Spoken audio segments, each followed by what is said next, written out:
Oh, that's so sweet. Hello, everybody. Welcome to the show. Hi, hi. We're all, well, three of us are in the same room. Here's my hand. Let's let's start everyone by saying hi to everyone who's in the chat. So Dylan, Marie, Susan, Jack, Danielle, Stu, Tony Morgan, Brigitte. Hi, Brigitte. We love you so much. Carol, Deborah from Calgary, Canada. So it is Amy, Deborah, absolutely- Paisley, Yes. Bridget. Yeah, how's the audio coming in clearly? And you might want to record this, Charlie, or give me permission to record. We're going and 3 dots to Justin. Diana, Julia, What do you need Raina. on the 3 dots over here? We have a Make cat. co-host will give me permission. Okay. If it says that. No, it's making host. Bearish, Aaron. So I'll allow Jeremy. you to record local files. Oh yeah, that should do it. Okay. So great to see you guys. This is awesome. Kind of impromptu, but Hey, look at Eugene. He's downstairs. He's in the house, but he's downstairs. we nickname him Mowgli.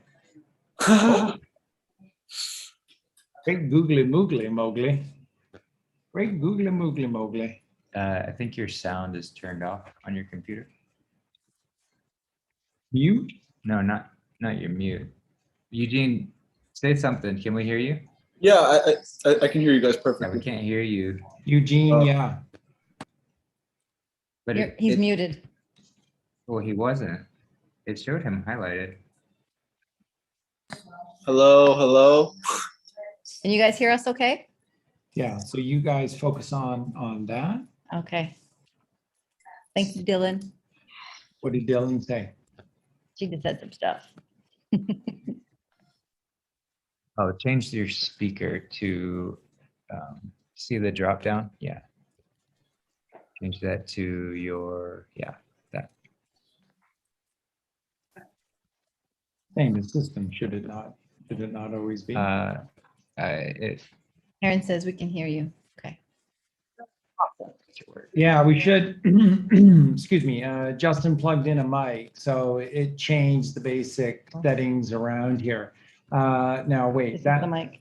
Yeah, this is the mic. So the now it's all, no, don't change that. Don't change that. don't change to Shure 5? Yeah. Okay. The mic's good.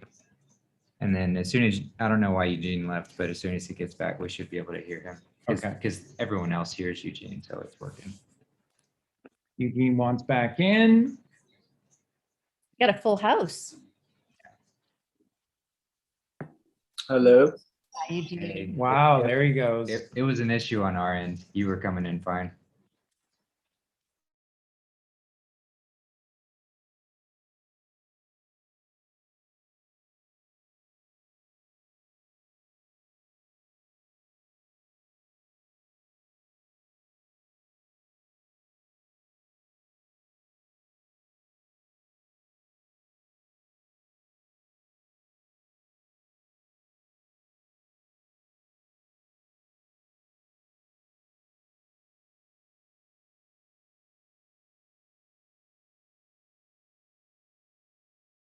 Can you guys hear Lulu's great music in the background?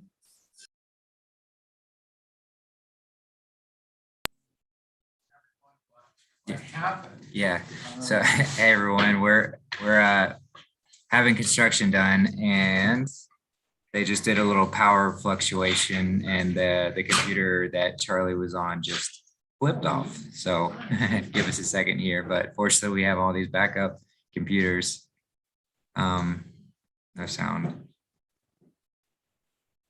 Yeah, hopefully. Did Yeah, you guys hear that? I think you can hear it. Eugene, you can hear me, right? Oh yeah, I can hear you well. Yeah. Okay. Yeah, sorry about that. Technical difficulties. We're having power issues and now they're fixing the power outside. And of course, yeah, sorry about that. Technical difficulties. We're having power issues and now they're fixing them. And the strangest thing is that it happens just when we get on Right. every single time, Just like last night, like literally, a few minutes before. yeah, it was less than an hour before before we were going to go live, the power just flipped off. Yep, this is weird, but Yeah. But here we are. hope you guys are doing well today. Yeah, it should be a great show. And so well, I'm sure Charlie's got a bit more, but essentially we're going to be going through a whole bunch of different people who we feel were most likely John Galted, and who the good guys in this movie have been. Because I know it's confusing, and we're not claiming to know every little bits and details, because there's so many elements to this movie. Because we're not insiders. Yeah, we're not insiders. Well, we are insiders because we go inside. That's true. But Good point. but we are not insiders as far as the Q team and all of that. We just do our best to figure it out with the pieces that we've been given, but we are inside with the highest source, which is our Father above, and that's the Yes, there are no outside comms, and anyone who is attempting to tell you that there are, you're watching shows with people that basically all they do every single day is have these little group discussions about the Q plan, are full of shit, because there are no outside comms, not one. So you need to wrap your heads around that. Justin, Yeah. with Let me the see. Zoom link, Let me send you if you just go back to your email and find that email that you just sent, it should have the same join link. We have power again. Yeah, he just got the computer booted back up. Power 77, Christ 77, Wake Up 77, Stars 77, Of Light 77. Yes, Thank you, Eugene. exactly. Yeah, so just click that link. And then it will give you back the host and going back in. Awesome. We'll get the party started.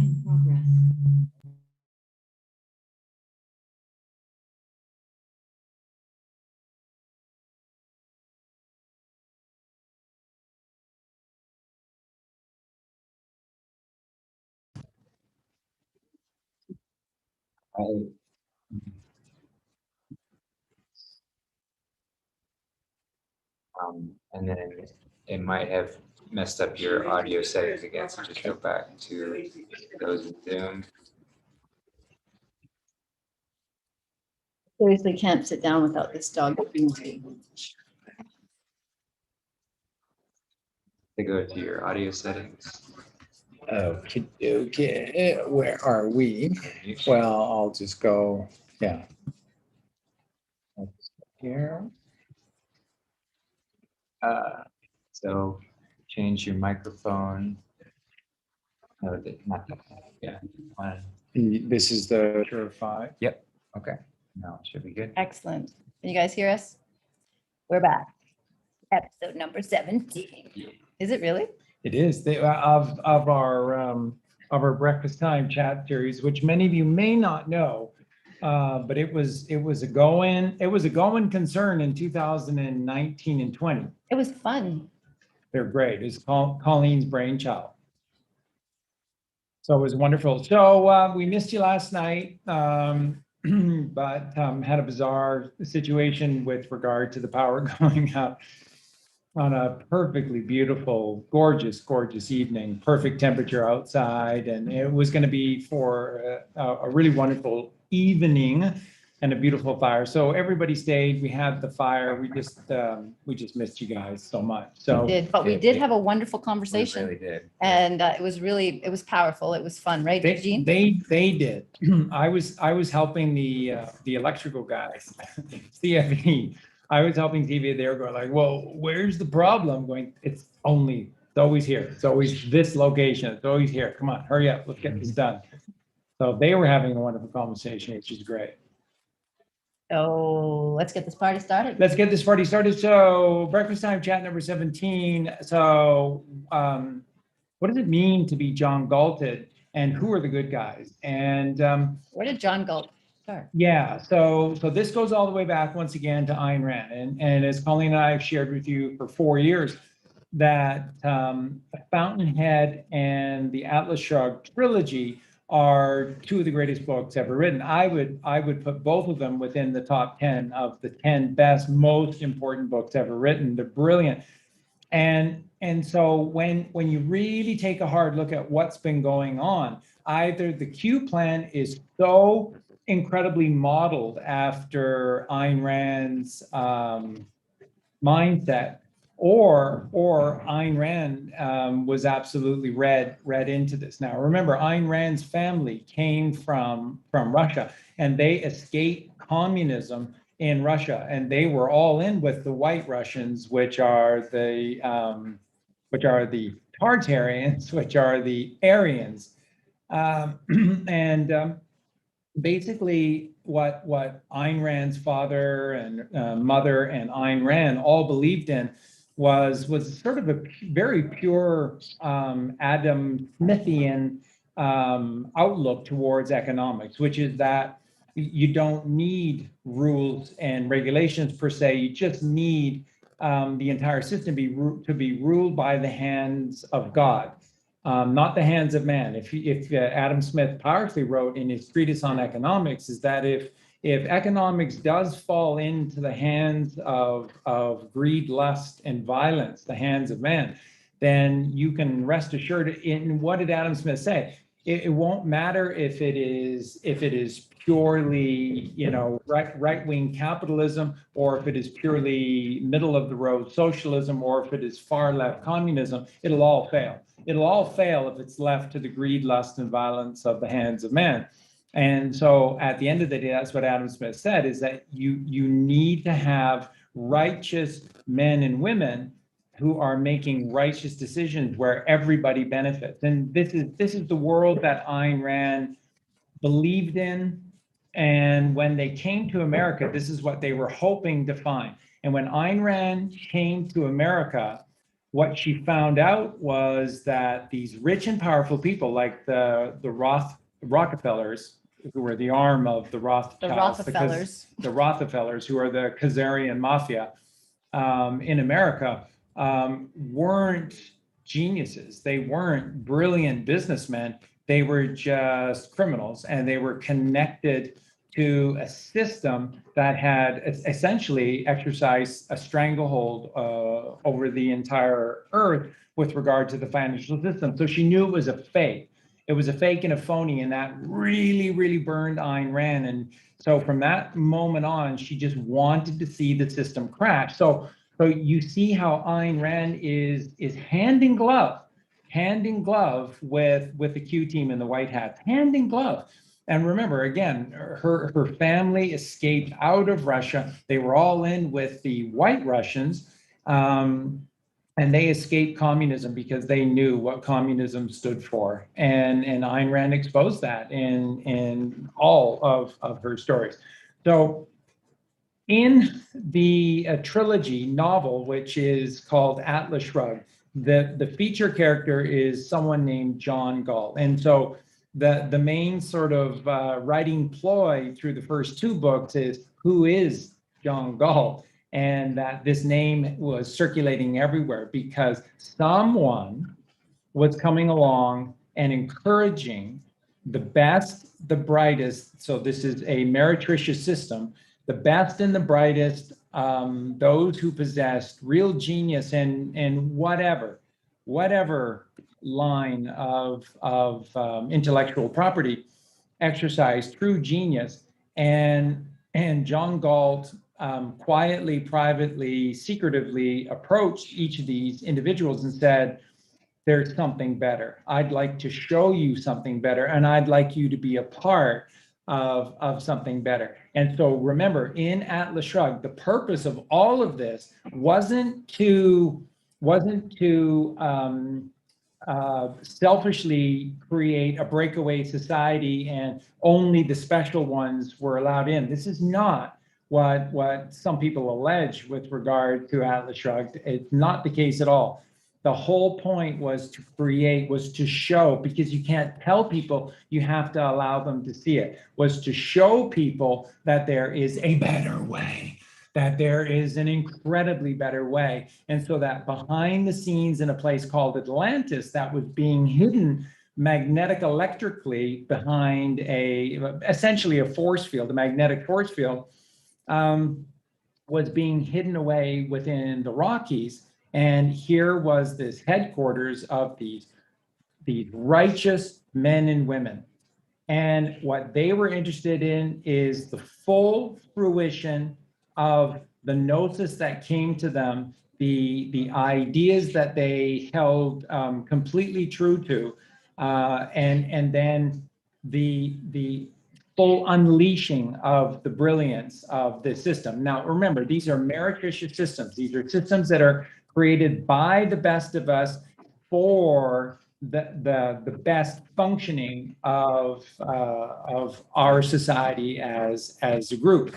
But again, you can't have any middlemen. You can't have anybody in the way suppressing the perfection of these ideas. Is essentially what they were. And so that's what John Galt did. John Galt offered these people and said, why would you stay inside of a system that is using you? And when they're through using you, then they will destroy every single last ounce of you. They'll destroy your name, and they will essentially steal everything that you possess, your intellectual property, your sweat equity. And of course, in the first book of the Atlas Shrugged trilogy, you had two key components, a man and a woman. So you had Hank Rearden for Rearden Steel. Rearden Steel was once again one of these advanced technologies where you could have stronger, more powerful, more integral elements that were being used, but were massively less in weight than raw steel. And that's what Hank Rearden was doing. And so Rearden steel was stronger and lighter and therefore incredibly cheaper. And so they hated Hank Rearden because Hank was creating a monopoly for himself by being brilliant, and everybody else was just being stupid. So it was ridiculous. Okay, and then the female character of the family railway, Dagny. So Dagny is laying the tracks. Eugene, you want to share with everyone how you saw the great symbology of the railway tracks also being the ladder. Go ahead. Yeah, and not just that, how, was it Hank Rearden was doing everything on his own, whereas the government wants to make a monopoly by force. Hank Rearden was just doing it by authenticity, by just doing what he does best. And exactly, I think steel is also a reference of Mars. So he had that margin, never, like, he's always going to war. He's never going to be cut off. And yeah, the rail tracks were straight and narrow. And also, yeah, it looked like a ladder. So it's almost like Jacob's ladder. And funny enough, Jacob was wrestling with an angel, the ego. So this could be interpreted as the governed mind, the government, the whole time. So through all that, and every time they were building something new, I mean, same with, Howard Rourke. Everyone was saying, oh, it's not going to succeed. It's the worst railroad with no reason at all. It's just the democratic mob rule. Sorry, Colleen, were you saying something? You're on mute, ma'am. Sorry about that. Yeah, in the Fountainhead. Howard Rourke is from the Fountainhead. So yeah, great analogy. Exactly, and they're very similar in my opinion. The two characters, and they both gave speeches on how communism. It's just, again, it's the left brain. It's electricity. There's no creativity. There's no magnetism. There's no renewing. We were talking about being born again the other day, and there is no being born again. It's a degeneration. It's a constant dying. And this is communism because it's taking all the resourcing. There's no resource. Anyway, yeah, you guys can keep going. Don't forget to talk about the railways. Well, Eugene mentioned it. It was great because what Eugene picked out was that the two of them together were bridging a better world together through his metal, which was this light metal, because we have to rise to heaven. So it was pure genius. And then Dagny simply had the wherewithal. She had the will to do God's will and to bring people together when everything else was falling apart. And then it was just Eugene who looked at the railway lines as straight and narrow, which of course they are, and that were leading to this one place. And so, of course, what is the culmination of, in the first book, which is also the first movie, what is the culmination of the project in Colorado, God's country? And the culmination was the bridge, the John Galt Bridge for the John Galt line. And then here it was, just this lightweight bridge that spanned the divide between the left and the right hemispheres of the brain. And they did a wonderful job in the movie because there was wonderful movie cinematography. Well, it was digitally done. The bridge and the train was all added in digitally. It was beautifully done. But it was just wonderful because inside the train with the conductor and then just the two of them, Dagny and Hank, the conductor said, you know, he was giving them an update on the speeds, and he's saying, we are now going faster than any land vehicle has ever gone in the United States of America. And then they came around the corner, and then there was that glorious span of that white metal bridge, and they crossed the chasm between two worlds and bridged two worlds into one, and they came into the station, and they had the world by the tail, except the cabal had other plans. And so what you see in movie 1 and movie 2 is that Hank and Dagny were holding on and not giving up, not giving in to the cabal until such time that the cabal did everything to just cut Hank Reardon's incredible realm, because Hank owned everything himself. He did everything himself. So he had the oars to be able to do all of this. He had the transportation to be able to transport. He had the equipment, machinery to be able to harvest all of it, and he smelted it all together. He did everything. He owned everything. And then they had the dog-eat-dog rule, which only allowed one business or one corporation to own one aspect of their business, and all the rest had to be sold. And then eventually, by the end of the second book, Hank Reardon voluntarily goes to Atlantis, leaving Dagny in anger that she's been abandoned, left alone. And then she attempts to follow what turns out to be, because she wants to try Junior. to change the system from within. Yeah. Which at that point, the system's broken and Yeah. it just needs to fall and crumble. And so Right. she just wasn't at that perspective yet. She hadn't seen enough, apparently, to know that there is a better way. The Well, system- because the mother is always rising, right? The mother is always moving, whereas the father is still. So there is that capability of collapsing into the void.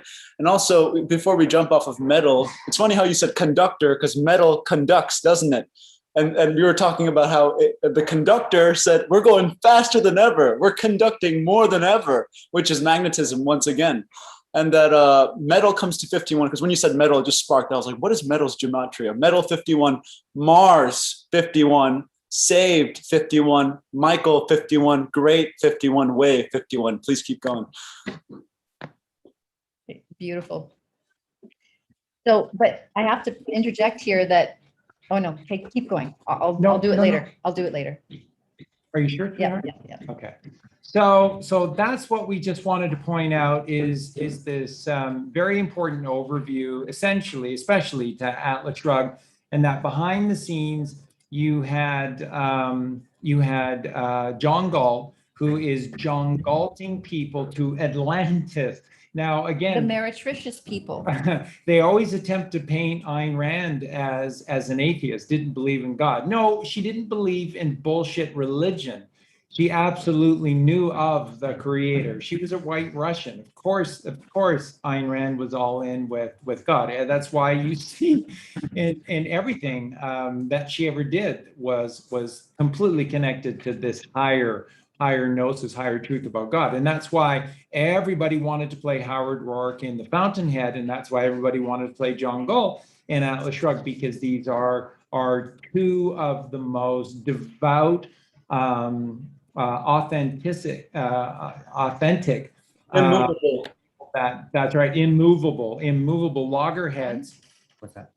where Satan could gain not an inch with these characters. And that's why in Hollywood the actors were literally fighting over to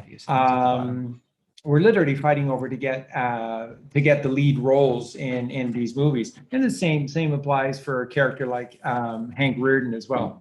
Uncheck that box. Uncheck this box. Okay. Now it should be better.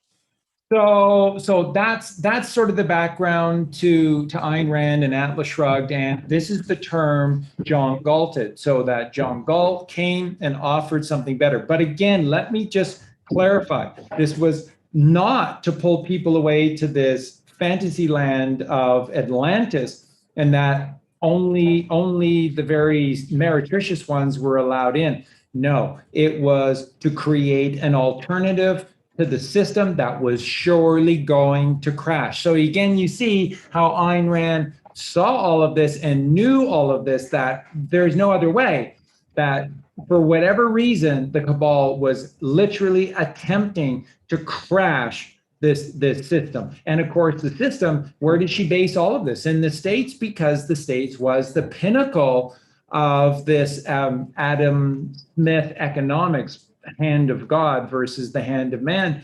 And in this righteous nation with its righteous constitution, everything was designed to be this. And remember in the show that we did about the truth of the Freemasons connected to the Knights Templar, connected to the Gnostics, who are the Essenes, and how we were sharing with you through all of it. This is the same group. This is the same group. And that the plan, their plan was the New World Order. So you see how the cabal, they don't have the capacity to create anything. They just steal everything. So the origins of the Freemason plan was the New World Order. America was to be this New World Order. And this was the New World Order where God would reign supreme through his mighty son at his right-hand side, which is Jesus Christ. And that we would exist in what did they call it? What did they call that America would be known as with this Freemason New World Order? What was it called? The New Atlantis. The New Atlantis. So again, you see Ayn Rand tapped right in to the true Freemasons, to the Knights Templar, which of course, I mean, who are these people? Who are the true Freemasons? Who are the Knights Templar? Who are the Gnostics? Who are the Essenes? They're the Aryans. Who are the Tartarians? Who are the White Russians? Remember, they've been infiltrated and they've been made to look like they are.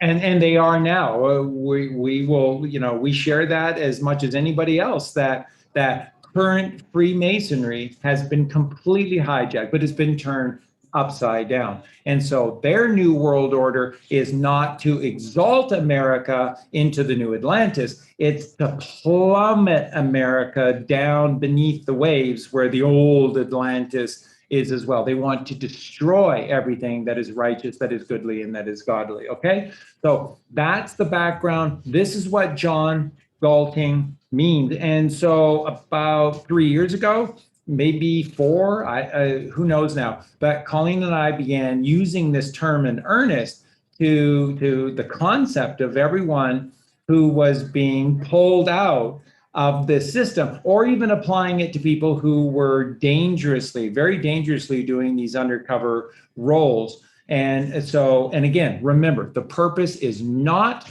to yank these people away to a special playground for just the special people. So it's just Princess Di, it's just Michael Jackson, it's just Prince, and they're just hanging around having a great time because, They're talented, they're brilliant, they're righteous, and the rest of us can go F It's like a ourselves. safety zone where they could raise their families and save the world at the same time. Exactly. So please don't miss this key point. The John Galting process is to keep them safe, but it's to allow the full fruition of their ideas. And so I believe very strongly that John F. Kennedy Jr., who became, sort of the action, the Q action, he's R. Q is the team, Q plus is Trump. But in many regards, John F. Kennedy Jr. The is motor of Q the because world. he's the motor of the world. He's John Galt. There's not for nothing. Well, actually, we're the motor of the world, but I mean, he's getting our motor going. For sure. And he was action, which is Q. Q is action. Q is the Ouroboros just spins around until it reaches It's creation. up. And could I add something here? Because the Q is the bridge. And what is it the bridge to? Because it's the system can be equated to samsara. So the people that are beyond the system must be taken out because the system itself must crash. That's why the John Galts of John Galts, the chief uniter, which is probably JFK Jr., as Charlie is saying, is the uniter of this dielectromagnetic force that's beyond the electric downfall. So there needs to be someone that's like bringing them out of the system. And also there must be an end for there to be a new beginning. So the system must fall. That's why Atlas shrugs, right? And the weight must come crashing down so that Jesus can take the weight and the burden can be light. Anyway, I keep going. Oh, and again, brilliant. And remember, we're Atlas. We are Atlas. You cannot miss the symbology of this because the journey of man is 33 vertebrae, and the 33rd vertebrae is named Atlas. And what Ayn Rand is saying is that we must shrug because we've been given the satanic weight of the world on our shoulders while they harvest our children. And enough is fucking enough. And we have to shrug and we have to say no more of this absolute insanity. And so you can't miss this analogy. Atlas shrugging is us. We have to be shown that there is something better. And that's the heart and soul to the movie. Why is this a movie? Why did Ayn Rand write a book? Because it's the only way. You have to show them. She can't just go around on talk shows and talk, but they would never put her on. But when you write a book like The Fountainhead and it sells millions of copies out of absolute nowhere, then she's going to be on show after show after show because the success speaks, it talks, and therefore it resonates. And the same is so true with Atlas Shrugged. And then you have to ask yourself, why did it take so long to turn Atlas Shrugged into a movie? And then ultimately, where did the money come from? And how did this all come together? Because Hollywood should have been all over Atlas Shrugged, the trilogy. Hollywood should have been all over The Lord of the Rings. And you just start looking around, and right around 1999, whose plane crashed, giving him lots of time, lots of freedom now, right? Because he doesn't have to make public appearances any longer. Suddenly, what starts to happen in 99? The Matrix. Oh, then The Lord of the Rings, then the Atlas Shrugged movies, then V for Vendetta, then the second and the third parts of the Matrix movies, and all of the weight of Harry Potter. Field of Dreams was earlier, but again, it's a single movie, and then the Harry Potter series being controlled by them at a certain point was all through those 2000s as well. So as I've said to you so many times, John Kennedy couldn't wait any longer. That's why when Justin and Colleen and I were doing those shows about John F. Kennedy Jr. on Larry King or on Jay Leno or wherever he was going, everywhere he went, he was provoking the Clintons, provoking the cabal to do something. For God's sake, get the courage and try and take me out, so that they could do the John Galting process to JFK Jr. himself, because he needed to be John Galted desperately, couldn't wait any longer. any longer. So that tells you a lot about the cabal in and of themselves as well. And that tells you everything about John F. Kennedy Jr. He provoked them. So don't think for a second, any of you that are denying any of this, any of you denying any of this, that somehow the Clintons outfoxed John F. Kennedy Jr. and they took that plane down. Come on, wake up. There is not even close.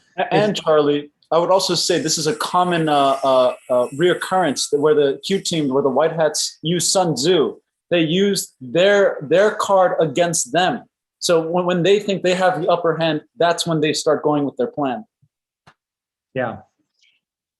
I wanted to just mention that, of course, John Galt is, we all understand now that John Galting someone is to put them like, it's like witness protection, or it's like protecting them and bringing to another society where they can, be safe.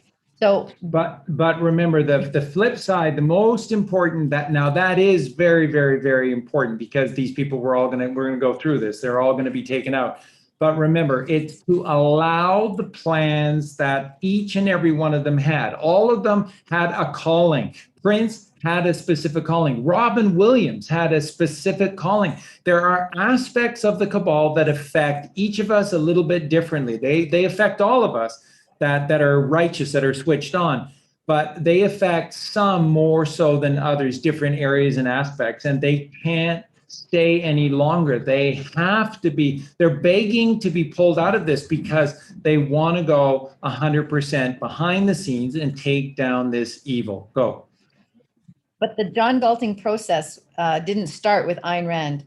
So there have been, since the beginning of time, many, and on both sides, they would have people die and then they would not be dead. Yeah. So, I mean, we're talking a lot of the beheadings that were happening, and a lot of them. We don't know how many of those people have actually been just sequestered away and changed their name, and like same with the Titanic or any of those other, major events that happened. And they said, this person's dead, that person's dead. We don't know. We don't know if they're actually just John Galted, and on both sides. So I think we're going to be surprised when the truth comes out about all of that, but we have some speculations. Yeah, a lot, which we're going to get into. But the other aspect to all of this, remember, is that while Colleen is saying, so this goes way back, and it does, and certain people were being John Galted.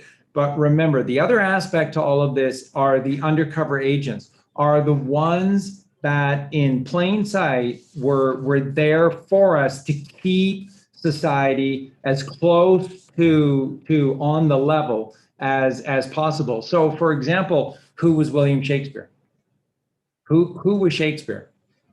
And whomever that person was, it's a white hat. And whoever William Shakespeare was absolutely an Aryan, and is playing a massively important role in the west of Europe, which is as far away at that point, which is as far away from the cradle or the center of civilization. And really that's coming out of northern India, right? So this is that Vedic period in India through the north, where everything then went northwest because of the Himalayas and the Hindu Kush mountains to the north and to the northeast, blocking any exit out of India, so that the pass out of India was to the north and west. And if you go to the north and west out of northern India, you go into Afghanistan, which is the doorstep to Persia, which then leads to Babylon, which then leads to the Holy Land, which then leads to Egypt, which then leads to the Mediterranean, which then leads to Europe, which then leads to the New World. And so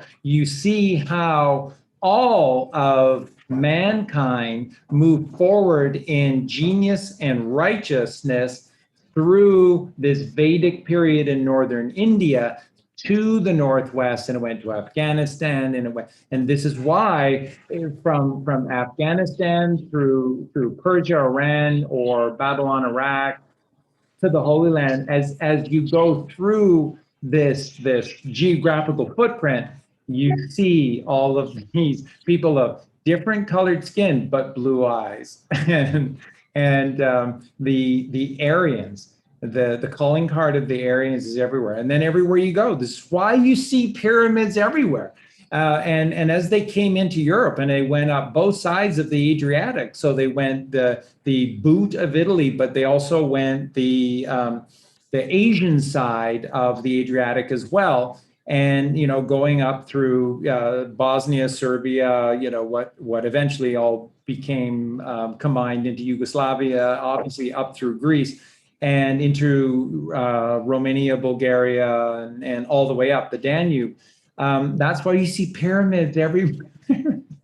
So we become very fixated upon the Great Pyramids at Giza, which is upon this prime parallel. So it's very important. But there were pyramids being built everywhere. And so they were all being done by these Aryans, which is again through this Vedic period of which Hinduism and then Buddhism. This is where Zoroaster came out of this. This is the awakening.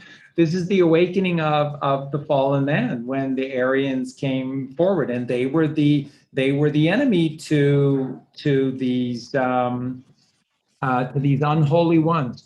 Obviously, the Khazarian mafia is a part of that, but it's more than that. It's more than that. You had people who were doing right, and you had people who were doing wrong. You had Canaanites, and you had real Jews. You had Canaanites, and you had Aryans. And this is what really was going on, and it just continued and continued right to Adolf Hitler. It continued and continued. So what better way to dominate the Canaanites by again letting them think that they're winning? Because only then can you save everyone too, because they're so arrogant to think, because like once the Canaanites think they lose, they don't play by the rules. I mean, not like they do, but they're just going to kill everyone, and they're just going to murder everyone because they're salty, right? And get this: wall 48, veil 48, evil 48, live 48, Levi 48. Wasn't Levi the son? And he was also the uniter. So it's interesting how the uniter, because of the evil, must go behind the veil. By the way, evil, veil, live, Levi, all the same word. But please keep going. Yeah, absolutely so true, Eugene, and thank you for bringing that example up. And it is so true. So this is the background to the show today, and this is the realm of what we're dealing with. And the thing is that the other aspect of all of this is that Colleen and I were noticing the connections, powerful connections, in so many ways between the Kennedy-Trump White Hat group, the Q team, the Q team, Q plan, and Atlas Shrugged. So much so that that after we rewatched the Atlas Shrugged series, I said, and then we had just finished watching a couple of these white hat production movies, very important ones by someone named Joe M. And Colleen and I were decoding that defying projection Joe M are again just different nom de plumes for John F. Kennedy Jr. And so I said, isn't that the voice? Remember back at the beginning, I'm sure that is the exact same voice accredited to Joe M at the beginning of Atlas Shrugged. So we went back, and there it was at the 47-second mark of the first movie, 47 John, of the first movie. There is a reporter talking about how bad things are, which is what the videos that Joe M did, right? He did a series of 3 shorter videos all around 10, 12-minute mark, and just pointing out, what the plan is how it's based around Trump, that the evil had spread everywhere and had to be taken down. And Joe M speaks for 17 seconds at the 47-second mark. So John speaking for 17 Q seconds. And so there is another massive, powerful tie into Atlas Shrugged as well. So we began to talk about this. And what Colleen and I did is that we said that what is so clear is that not only is there a group that has been John Galted that have been taken behind the scenes to protect them because they were going to be off, and to then work on their plans, to work on their idea, but that there were the good guys who were left in plain sight. And these, of course, are all the ones where the weight of this evil organized society falls against these people. And then you can just start looking around at some of these names. These are, so for example, right away, Colleen and I identified Kevin Costner. And you look at the movies that Kevin Costner did, and in particular, the movies that he put up his own money for, or that he wrote the screenplays for, or that he directed, like Dances with Wolves, and or produced as well. And the further you go along with this, what you sort of see with someone like Kevin Costner is that that the sort of average movie role was no longer being offered to him. And after Dances with Wolves, Kevin Costner should have been the number one movie star in the world. Should absolutely have been the number one star in the world, with Dances with Wolves and everything he had been doing. And he's just painting a picture which is righteous, which is goodly, and which is that we must do this, and that the system is evil. Are you almost finished here? Yeah. There, kiddo. I'll just wait for. So with Kevin Costner, what you saw is this hiding away, this obfuscation of Kevin Costner, and that the roles that should have been offered to Kevin Costner, big roles, simply were not being offered at all. And that for Kevin Costner, he had to then put the money that he made through Dances with Wolves, and he had to put up the money and had to find his own financing to do Dances with Wolves. Hollywood didn't want to make this movie. So then he was using that money to then make Waterworld. and the Search for Dry Land, which is an allegory for God, right? Which is the lawfulness of God, the white shores of the Father. And so everywhere else is the satanic seas. And getting off the maritime admiralty waters, getting off the dead ship that's sinking, aka the one John Galt is saving you.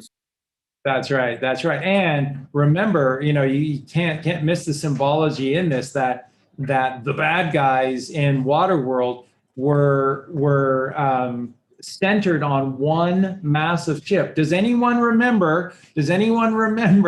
I do. Does anyone else remember which ship this just happened to be in Waterworld? We'll wait in the chats here, because you can't miss the symbology for this, right? What was the name of this massive? It was a tanker. And it was the Exxon Valdez. So the Exxon Valdez that had run aground off the coast of Alaska, and had let loose a ton of oil and destroying all of this pristine wildlife along the shores of Alaska, and everybody going, well, he was drunk, and then he's saying, I'm not drunk, I was just following. Everything was being done being routed to us by satellites, and we were just following orders and stuff. And then I forget what the captain's name was of the Exxon Valdez, Joseph Smith or something like that.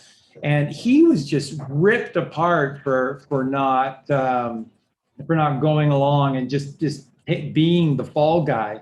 And so Kevin Costner uses that the pirates are headquartered on the Exxon Valdez. I mean, it's perfect. Joseph Hazelwood.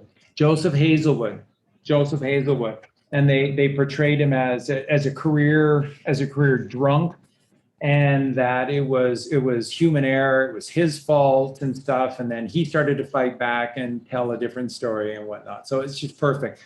And then we broke down, we decoded for you the postman and how more than anything else, what the postman was kind of like Colleen and Justin and I are going around providing hope, selling this for free hopium to everybody. And that's ultimately more than anything else what Kevin Costner's role in The Postman was simply to give people hope that the United States of America would be coming back, that we would take back our power from these hidden demons that had destroyed everything, and people needed hope. And then you saw all of these people, kids, volunteering their lives just to be able to deliver the mail, and the mail has to go through, and then how all of this ties into the U.S. Postal Service and the U.S. Post Office and the position of the Postmaster General, which is where, as it all turns out, that the original Constitution, the original flag, and all the original articles of righteous Constitution were being hidden away, were being stored away in the office of the Postmaster General. And then we had the fake country, the corporation of the United States of America. We had the fake flag with the yellow frazzle, and this is the Maritime Admiralty Sea courting that goes along with all of their pomp and pageantry. So it's the false flag, false constitution, false corporation. So it's just brilliant. Kevin Costner, going all the way back to all those movies about baseball. Why baseball with Kevin Costner? Because baseball is an alchemical game. Baseball is a game that was made to be America's pastime. It is our pastoral right to play baseball, because what's the purpose of baseball? It's to connect to God, to stay on the path that is straight and narrow, and to go home. And isn't base alkalinity, like when something's basic? That's right, which is, and the base path is that straight and narrow way. And that's why it's all diamonds, and that's why there's a home team, and that's why there's a visitor team. And just the word home, the breath of God, Om. It's brilliant. And which side of the diamond is the home team dugout always on? It's always on one side that faces to the east, just so you know, and that the visitors are always to the opposite side of what is right, which could be construed as wrong, and that is facing west, which is death. And there's an infield, and then there's an outfield, and it is perfection. It's perfection, and that's why you see Kevin Costner doing all of these baseball movies, so many baseball movies, and they're just giving you the highest of high and the truth of truth. Such as Field of Dreams, The Corn in Iowa. This is Jacob telling. We just watched this the other night, and Yeah. oh my goodness, I Yeah. could watch it again and again. It's Yeah. just beautiful, beautiful movie. Yeah, and so The Corn in Iowa is the same as the great drought that was existing, and Jacob told his 10 remaining sons, because he kept Benjamin at home with him, and of course he was told that Joseph had been murdered. And so he sends his 10 sons, that 9 of which, not Judah, but 9 of which were guilty in conspiring to kill Joseph, because Joseph, with the many-colored jacket that his father gave to him, because Joseph is Jesus, they conspired to kill. So they have to go, because Jacob had heard that there was corn in Egypt, and that they should go and to bring home corn seed and edible corn for their huge family. And when they get there, they're greeted by their brother, Joseph, who had risen through his righteousness with God, through his ability to interpret, to decode dreams, to decode the word of God to the Pharaoh. Joseph had risen to this highest position underneath the Pharaoh. So there was nobody higher underneath the Pharaoh now than Joseph, which is this Hebrew who is the chosen son of Jacob, and whom Jacob wanted to marry in the beginning, which was Rachel. And Rachel was described as being the most beautiful. And just like Jesus, Joseph is described as being so incredibly beautiful. And there, what does Joseph do? He takes pity on his brothers, because what Joseph sees is that his brothers were only playing a role, and that this was God's plan, and that Joseph was put there to have this enormous power to help as many people as possible, including those of the Holy Land who came seeking for corn in Iowa. Is this heaven? It's Iowa.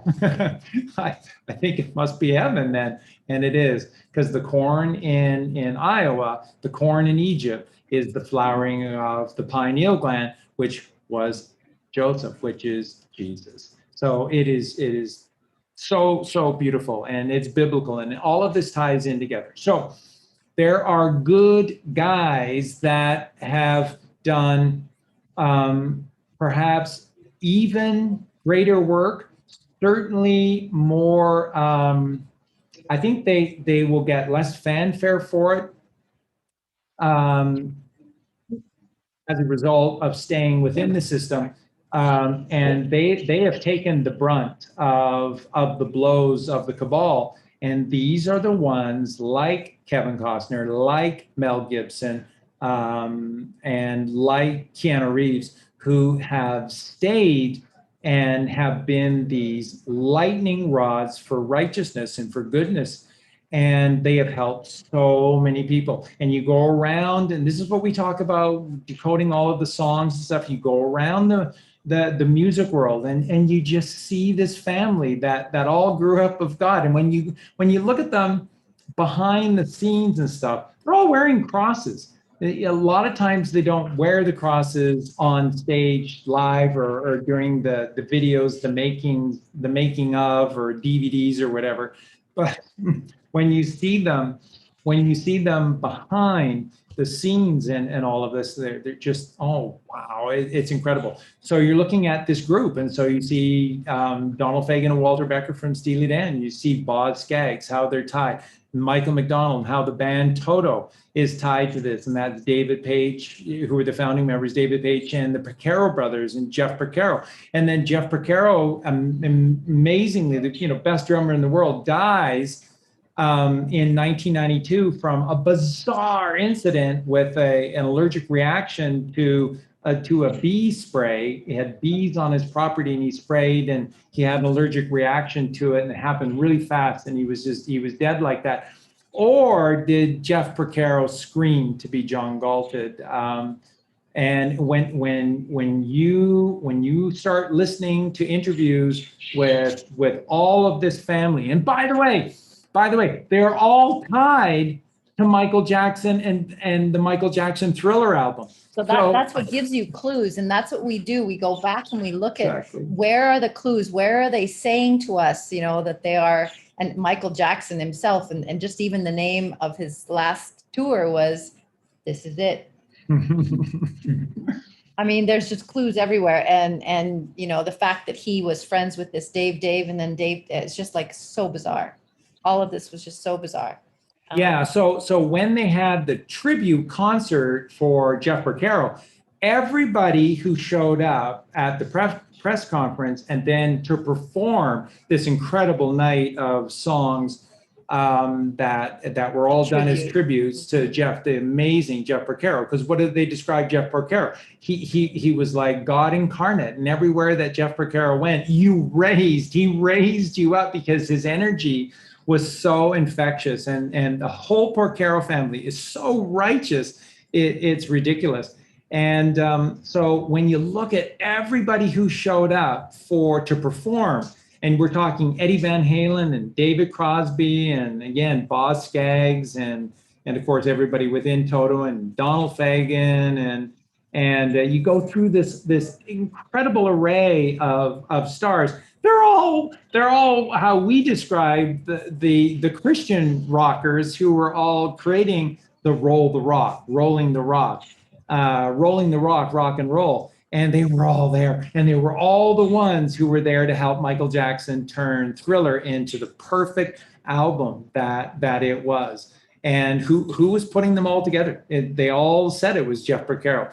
Jeff Porcaro saying to Michael, you know what, who would be amazing on this song would be Eddie Van Halen. And Michael Jackson's like, well, I really like Eddie Van Halen, but I don't think Eddie Van Halen would play him. Are you kidding? You're Michael Jackson. He said, just if it's okay with you, I'll get Eddie Van Halen here tomorrow. Phones up Eddie Van Halen. Eddie Van Halen says, I don't need a ticket. I'll find my own fucking way. Michael Jackson, are you kidding me? And Eddie Van Halen on his own dime comes there, and then Steve Lukather from Toto and Eddie Van Halen from Van Halen, and they're doing all of these unbelievable guitar licks and transforming what was going to be a great album into perfection and grace, which is what that album was. And this is what we're talking about. There's a group of people who stayed behind to be the bastions of truth, to be the bastions of God.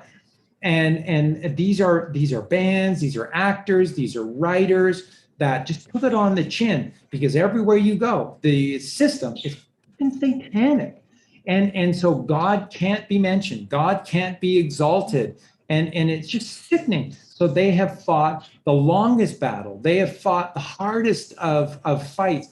And there are those that we still don't know. And I will say this to you again, and that's okay. I'm not speaking for Colleen. I am not speaking for Justin. I'm not speaking for Eugene. But I don't believe for a fucking second that Arnold Schwarzenegger is a bad guy. Not at all. Arnold, the Kennedys, first off, Eunice Kennedy was a really, really brilliant individual and a beautiful, beautiful woman inside and out.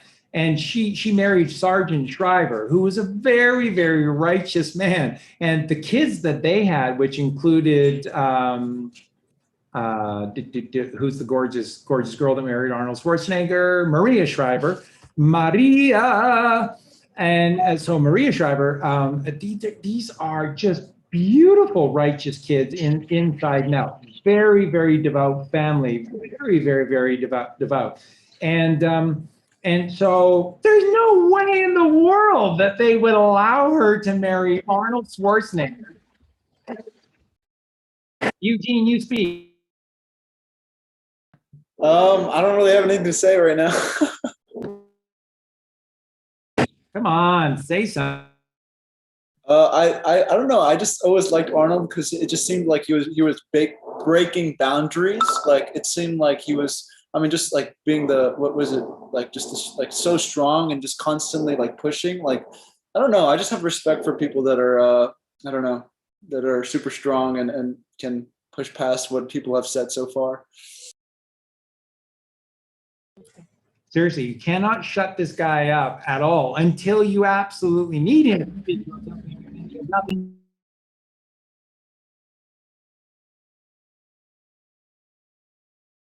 But okay, we were talking about Joseph 73, Ezekiel 73, children 73, Nimrod 73, funny enough, Egypt 73, perfect 73, God's a code 73. It's crazy, just crazy. 73. Stone 73, United 73. Really 73. Goodbye 73. Villain. Yeah, and then there's thank you for that. And then there are another.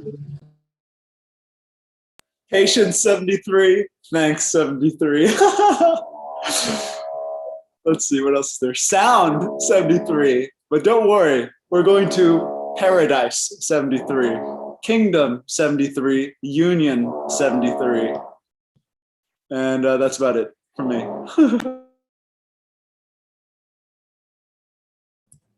No, it's not a sound check. We have Some drilling going on right next to our studio here. They're trying to fix the column that was wrecked in the earthquake. So that's what's happening today. We didn't think they would be drilling, but that's okay.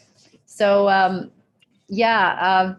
as far as Arnold Schwarzenegger, there are a lot of comms that he is not a bad guy. Of course, you don't have to believe anything we say. We're going to find out soon enough anyway. But to me, it's like, there's no way that they would have let someone like that into their family, right into their family, into the Kennedy family.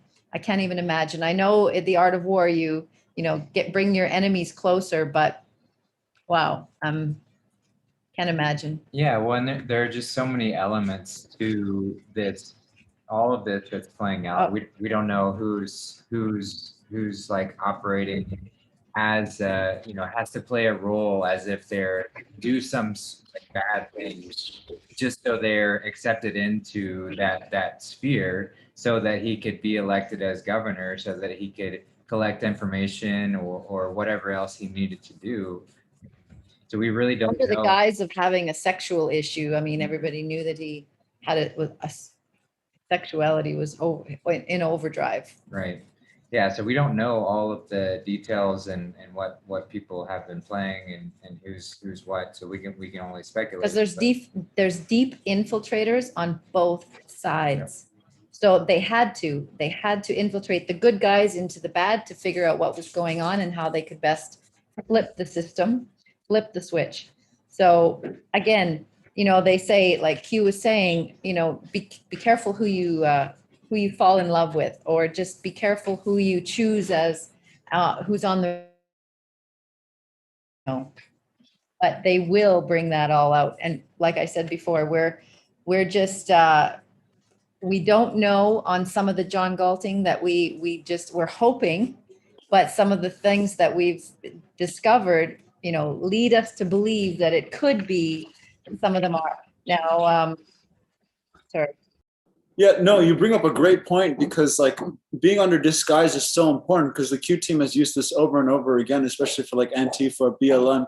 And I think 48 was talking about like the first plane that never hit in 9/11 or something, that the white hats are actively stopping the ones that are going too far, like the events that are going too far. So it's necessary to have these compromised looking individuals that aren't really compromised, that are behind enemy lines. And isn't like Terminator, that's like the whole concept, right? Like he's like a machine and he's supposedly like this bad guy, but he has a heart for a girl for some reason. And he's like saved, like, I don't know, he's protecting her. It's just very weird. It seems kind of similar to what the whole story is of him. Yeah, and again, you know, like what Colleen is saying is that for a lot of the cases, we don't have any definitive. There are no outside comms. There are no outside comms, and it has to be that way. You don't want it to be any other way. You don't want the Q team having some kind of you know, close relationship with who's that? Forgetting that British guy with the aliens that's got alien kids and Simon Parks and stuff. Even Jesus, if honestly, if the Q team has any kind of relationship with Simon Parks, we're all fucking trouble. We're all in massive trouble if that's the case. So you just gotta stop, and you just need to realize that there are a lot of people that are maybe passionate about this, maybe very excited, and they want to talk about this in the worst possible way. And then, you know,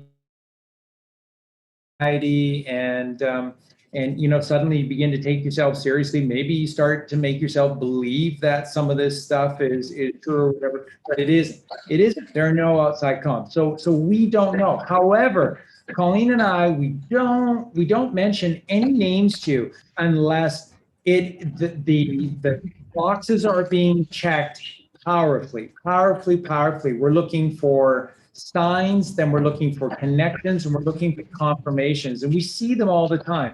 So when again you look at Arnold Schwarzenegger, and you look at the fact that sort of an optics test is that his father apparently, I've not been able to confirm this 100%, but we're told that his father was an officer of Hitler's and was one of the brown shirts, and so therefore, of course, Schwarzenegger is a bad guy. And a lot of people use that as absolute confirmation that Hitler's a bad guy. I would use that as absolute confirmation that clearly he's a good guy. Clearly he's gone underground, because this is very personal to Arnold Schwarzenegger. This is personal on so many levels, including what was done to the German people, which to this point, I mean, they're still people that are just completely out to effing lunch on all of this. You got it wrong. World War II is not what you've been told. I'm not wrong about any of this.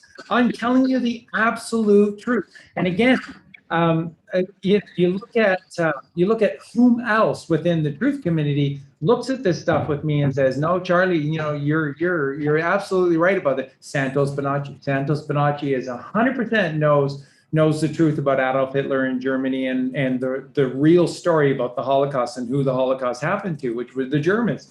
And take a look at Josh X. Same thing with Josh. Josh is all in with Adolf Hitler in Germany being the good guys in World War II, and that everybody ganged up on them because we were told to by the effing cabal, and we took out the wrong people, which is what General Patton said. And then General Patton was almost killed 2 days later, and then within a week he was dead, or was he dead? But now who are we finding out Donald Trump is connected to? General George Patton. What was General Patton saying about World War II? It's not what we've been told. We fought the wrong people. We should have been fighting with the Germans to take out the scum of the earth, which was communist Russia, which was protecting the Khazarian mafia, the Khazarian Jews. How do you not get any of this? Hitler's Germany was devoutly good. It is the most profound. That's why the video that I did, the 2-hour video, and so you have Dennis Wise, and he has his 6-hour, The Greatest Story Never Told. Brilliant. It's absolutely must watch. Then there's Europa. Europa is perhaps the best of all of them. It's in 9 hours, and it is absolutely genius. And then there's Hellstorm, which you have to see. It's very painful to watch, but you absolutely have to see. But you cannot miss the propaganda that we've all seen, that the fake Jews have instilled and programmed into our minds. That's all they program us with, is that the Jews have been persecuted. Hitler's a bad guy. He's a monster. And everybody, even the Anons, are all using Hitler as an example of a very bad man. We've been programmed. Now, when you do this research, like Charlie's saying, and you listen to these facts or all of these history events that they have documented and videoed and all of this stuff, it's amazing. Your perspective suddenly becomes way bigger, and you're just like, oh my God, we've been programmed. Of course we have. MK Ultra. Now that's what I wanted to talk to you about right now, because everybody in the chat is talking about Simon Parks, and no, but just listen. There are so many people that have been MK Ultra'd, and they believe what they say. We do. We've all believed what we said. We believed that the earth was round. So we told our children that the earth was round. We were MK Ultra'd. These people who are out there and they may have good hearts and they may be good people, but they're MK Ultra'd. If you think you have sex every month with an alien and you have an alien child, maybe he's been MK Ultra'd, but that doesn't make the information he says truthful, because he's been programmed. Doesn't mean he's a bad person. So you can like him on a soulful level, but it doesn't mean the information that he's saying is truthful. But he believes it. He probably believes this. There are so many people that are bought into the alien agenda, and they believe what they're saying because they absolutely saw it, because they've been MK Ultra'd. That's what I'm trying to tell you. It's important to put that in perspective. Yeah, that's precisely why they call it the tree of the knowledge of good and evil, because it's duality, right? People are so stuck up on their fear porn, their instant pleasure. They're watching people like Charlie Ward. Why? Because MK Ultra is kicking your ass. And that's why when Charlie Freak talks about Germany and the Aryans and what actually happened and why they were taking down these bankers that want to enslave your ass, you're on their side defending them and wanting your slavery to continue. Please keep going. Yeah. So once again, so we've all been MK Ultra. Don't you get it? Don't you guys get this? That's why we're in this position right where we're at. We're all of us think we're awake. And we're not completely awake yet because there are still programs running inside of us that are telling us Hitler's not a good guy and all of these other things that are twisting us up. And we're not able to absorb the truth because of these programs. That's the problem. So you're not just cleaning up your body with food, but your whole programming has to be switched off and you have to start absorbing the truth. But you can't do that. You can't serve two. Tell them. Two masters, yeah, you can't. You can't serve two masters at the same time. Well, and just think about, most of us kind of came into this realization that we were being deceived at this scale in 2020. I mean, some of us were there before then, but it really took the COVID mess to wake us up out of our stupor. So just remember how you were prior to that. Whenever you started to uncover the truth, remember how you were prior to that when someone told you 9/11 was an inside job or anything of that nature, anything that went against your programming or what you wanted to believe. We get so stuck in this mindset that anything that challenges our beliefs, we fight it tooth and nail. That's cognitive dissonance. That's where we get stuck in. And so, the more that we can recognize when we start to dig our heels in, when something doesn't align with what we believe or how we have operated in the past, if you can recognize when you do that, you start to open up. And when you open up yourself to the truth and you open yourself up to God. And that's the whole idea with this becoming the alkaline man and doing this process, doing the work like we say, because you start to open up. You start to open up to what the truth, you start to allow the truth in and you pull the curtain back and you realize how much has been a lie. And that includes people within the truth community. We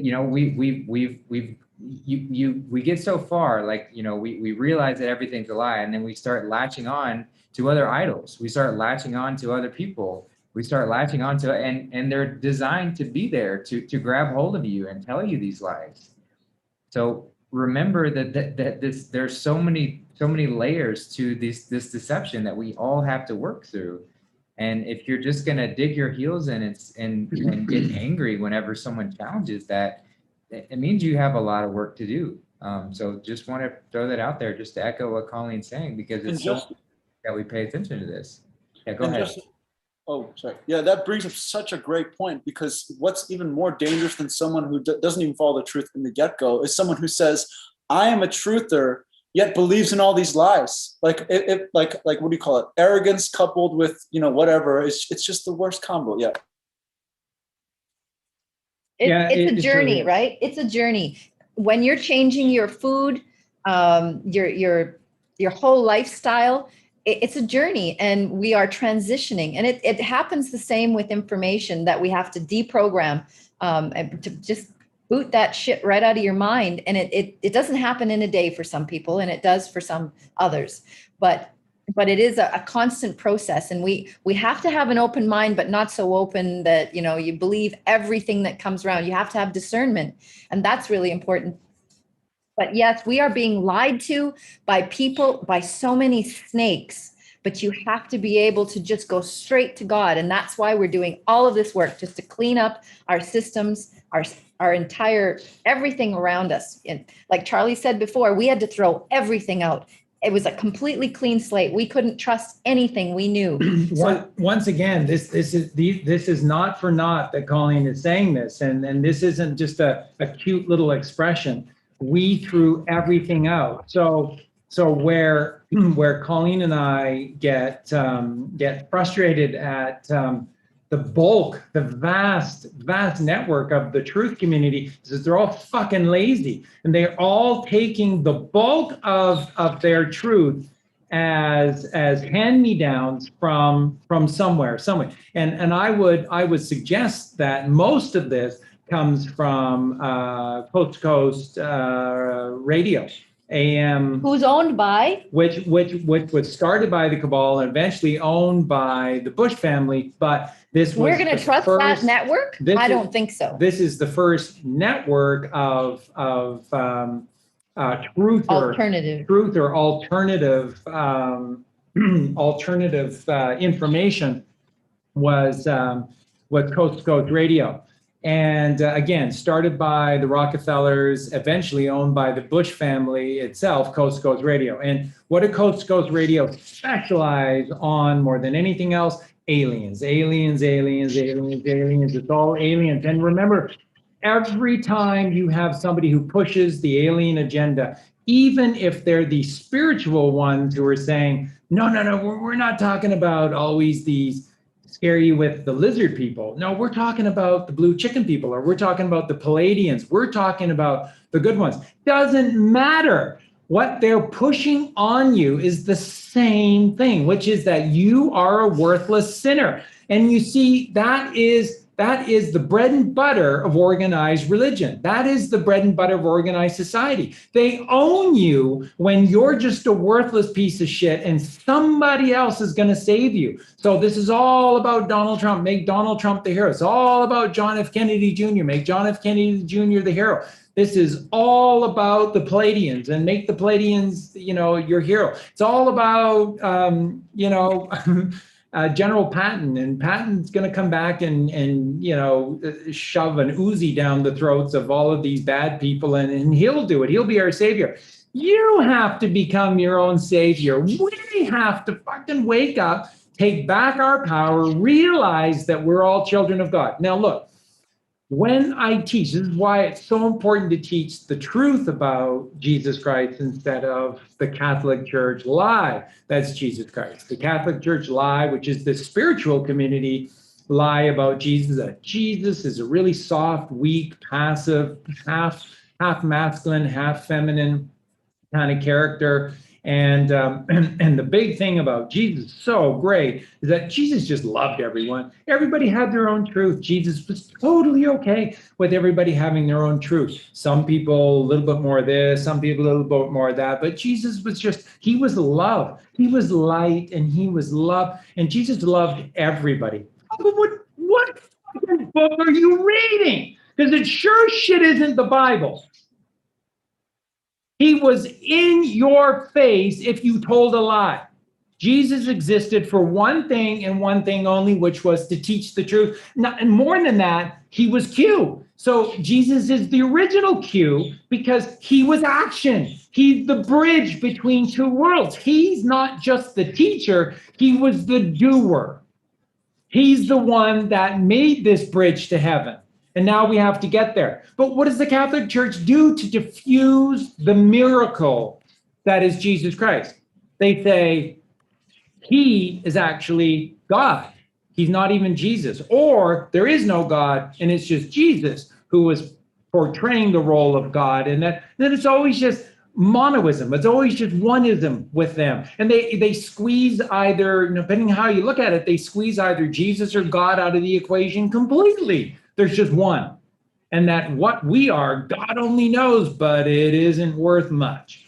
And that what we're supposed to do, you get one chance in your life. Really? You get one chance in your life. And that when you die, depending on not if you were good or bad. No, that doesn't have any bearing at all. No, it's just what you believed in. So if you were a complete fuck up that spent your entire life cheating your own family for fake monopoly money, you're going to heaven because you signed a card with the Catholic Church and you paid 10% of your wealth to the church and you're going to heaven.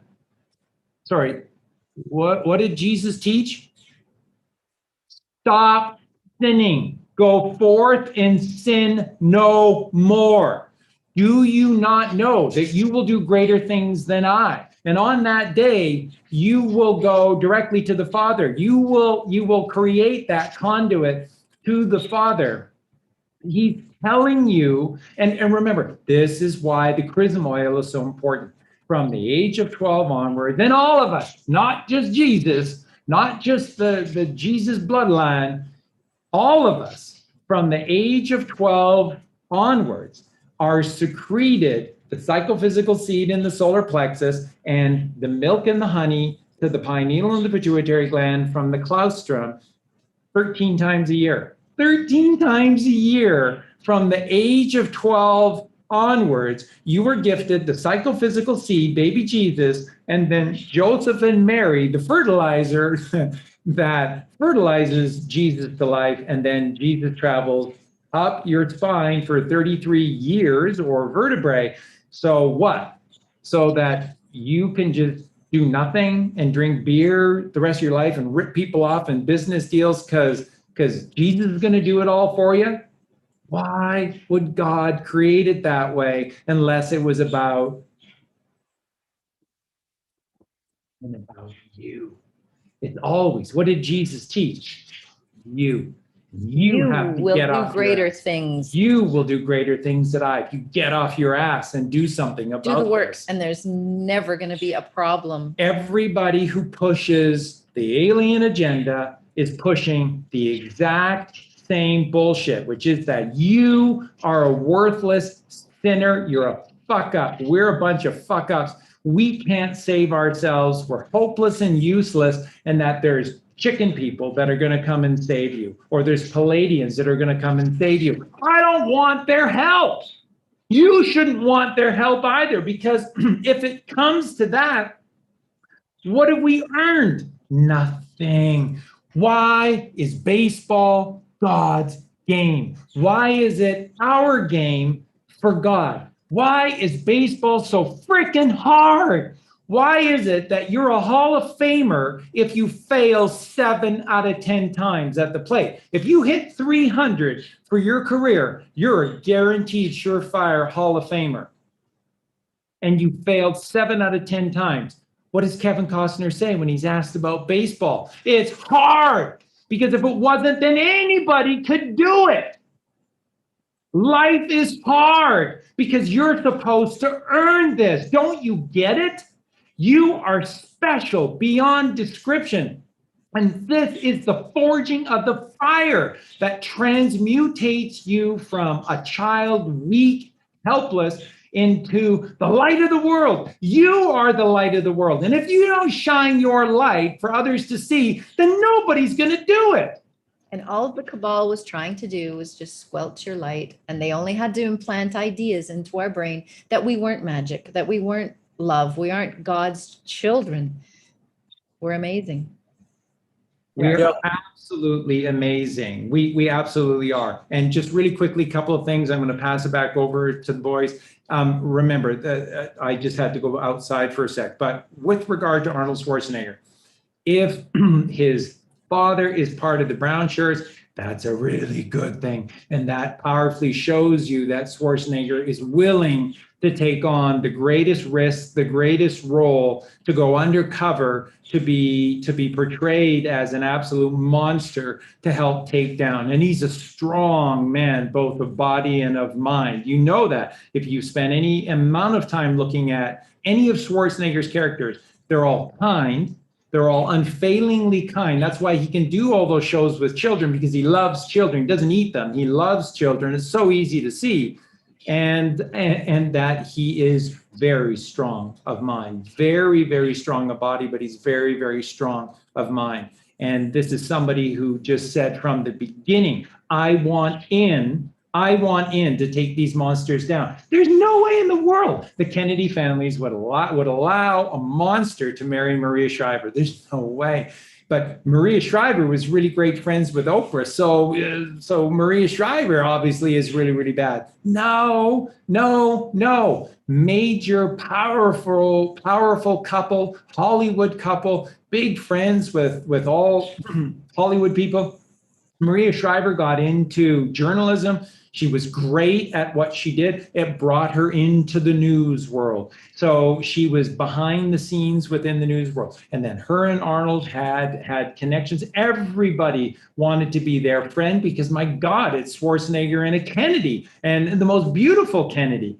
So everybody wanted to be their friend. They're playing roles. And this is all about family. This is all about a small group. This is all about the Jesus strand. It's all about people you can trust. And then so when you do the work, when you have, been part of this family, Justin came to us. Justin's never left. Justin's never taught anything but the truth. I've never, ever heard Justin go off about this other thing or that. He's just stayed and he's continued. And we know it because we see it firsthand. Eugene lives with Justin. We see it firsthand. He's doing all of the work as well. When you do this stuff, when you teach only the truth, you're becoming the light of the world. When you do the work to become alkaline of the body and the mind, then you're becoming the light of the work, and God is smiling upon you, because there's so few people that are doing this stuff. This is serious stuff. And this is a real hero. These are real heroes. You know, Eugene and Colleen and these are real heroes because they're doing the work. And Justin doesn't get anything for it. Colleen's not getting anything really because Colleen just gets more work. There's more people to drop off animals to us, and there's more and more and more and more and more work. And then, you guys are wanting more and more from us. And that's it, understandably so, as we get closer and closer and closer, but it's just more and more and more and more work. And we're doing all of it for free because that's the only way. Because that's the only way. You can't charge money for truth because that's fucking sick. That's how we got into this problem in the first place. So you can't do any of this stuff. That's ridiculous. That's absolutely ridiculous. Holding back information because somebody can't pay it. Or holding back some sort of healing technique because they don't have the money to pay. It's like bullshit. Moving forward, we can no longer have that mentality. Absolutely not. So people might praise capitalism, but I don't. And yes, we need resources, but let's find a better way. Let's find a better method. And a purely goodly capitalist system would be payment in any form. So it wouldn't have to be some kind of monetary system. It wouldn't have to be. So you could pay in any form, and then that's exchange, and then that's a very beautiful thing. But when you have free electricity and you have people helping each other and all sorts of things, like, you don't need the same resources that we do now, because it's going to be a completely different reality. Go ahead, Justin. Yeah, well, that's where we shift from being debtors to being creditors. When we operate in this lack-based system where everyone has to be a debtor, where we have to charge people for things and say you have to pay this amount and it has to be money, and instead we switch to the abundance-based reality where everyone is a creditor. They recognize they're a creditor. They recognize they have abundance and they can provide. It doesn't have to be in the form of money, but you pay for you honor the energetic exchanges that are done, and you do make those exchanges at an equal and fair amount. And that's determined by the individuals within that exchange. It's not mandated by any government or any agency or corporation or anything like that. So we had to start shifting in this mindset, and that's what the four of us are doing here. Is we're shifting that mindset. We recognize that this is a service. This is important to do. We feel this call to serve mankind in this sort of way. But I'm never going to charge for any of this, because that would be trying to charge for God. It would be trying to charge for the truth, which is wrong.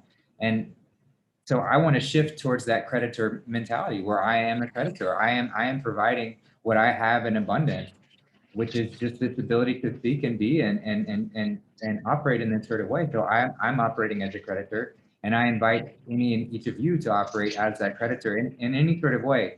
And I know it's difficult in where we are right now, and that is going to shift with things like free energy, where we're not going to be so bogged down and limited. It has been artificially created in this sort of limited system where it's very difficult to break free of that. But the more ways that you can do that, the more ways that you can operate as a creditor in whatever capacity, where you are honoring that energetic exchange with those that you interact with, it's going to help create that reality that we want to move to that much faster. So keep that in mind each and every time you do enter into an exchange with another being. Operate as that creditor. Recognize that you are a child of God, and you have abundance within you. You have abundance at all times. God always provides. Consider the birds. Like they don't worry about harvest and toiling and all this sort of thing. God always provides. So when we operate from that space, we're always cared for. We're always provided for. But if you operate from that lack and that fear-based mentality, like there's not enough, there's not going to be enough to go around, Well, that's kind of a sign to God that you need a little bit more lessons in that field. You need a little bit more reminders that you need to let go of this desire, this fear to hold on to everything. So yeah, just wanted to kind of reiterate that, and that comes from Matthew chapter 6. And if you haven't read Matthew chapter 6 recently, read it again. It's arguably the greatest chapter in the Bible. There is so much packed into that chapter, and it's beautiful. So do that for sure. Okay, thank you for that, Justin. Thank you, Eugene. Thank you, Colleen. I love Colleen. Colleen's like that with me all the time, where she's just showing her passion nonstop. Colleen is very, very passionate. She is the mother. She's like the sacred mother. Hello, Shani and Dante. Hello, beautifuls. Thank you, Eugenio. So what I'm going to do now is I'm going to jump to two lists here. I'm going to read this out, and then from this, we're going to talk about some of the names here, and again, why this is so important. And then you can ask questions. You can bring up specific names if you want, specific reasoning why or whatever. So we're going to make this a lot more interactive from here on. So what I'm going to do is first talk about this John Galted list. So once again, what does it mean to be John Galted? It means that these are people that were saying, I don't want to stay and do this within society anymore. I want to get behind the scenes. I want to be, if there is something that is working behind the scenes to take down the cabal, I want in. I want in, and I want to devote my existence to be able to unfold the plan that I have, the genius or the intellect that I have, and I want to have it see the light of day, and I want this to benefit all of mankind. So this is what this John Galting process is. Now, when you look at the movie, and this is clearly what Justin, Colleen, and I were sharing with you. When you look at Abraham Lincoln, Vampire Slayer, the movie, this is clearly a white hat production. And when you look at the closing scene, what the whole movie is comms, just nonstop comms, powerfully telling you the whole truth about silver, the whole truth about what vampires really are. They are real. And obviously telling you about Abraham Lincoln, which again, I was saying to Justin and Colleen, I didn't know enough about Lincoln, and it bothered me. And that on both sides, it appeared that there's so much obfuscation to Lincoln that I wanted to know more. I prayed on this, and then all the things that I needed to find, I found. And it's just led to this most amazing story about Abraham Lincoln.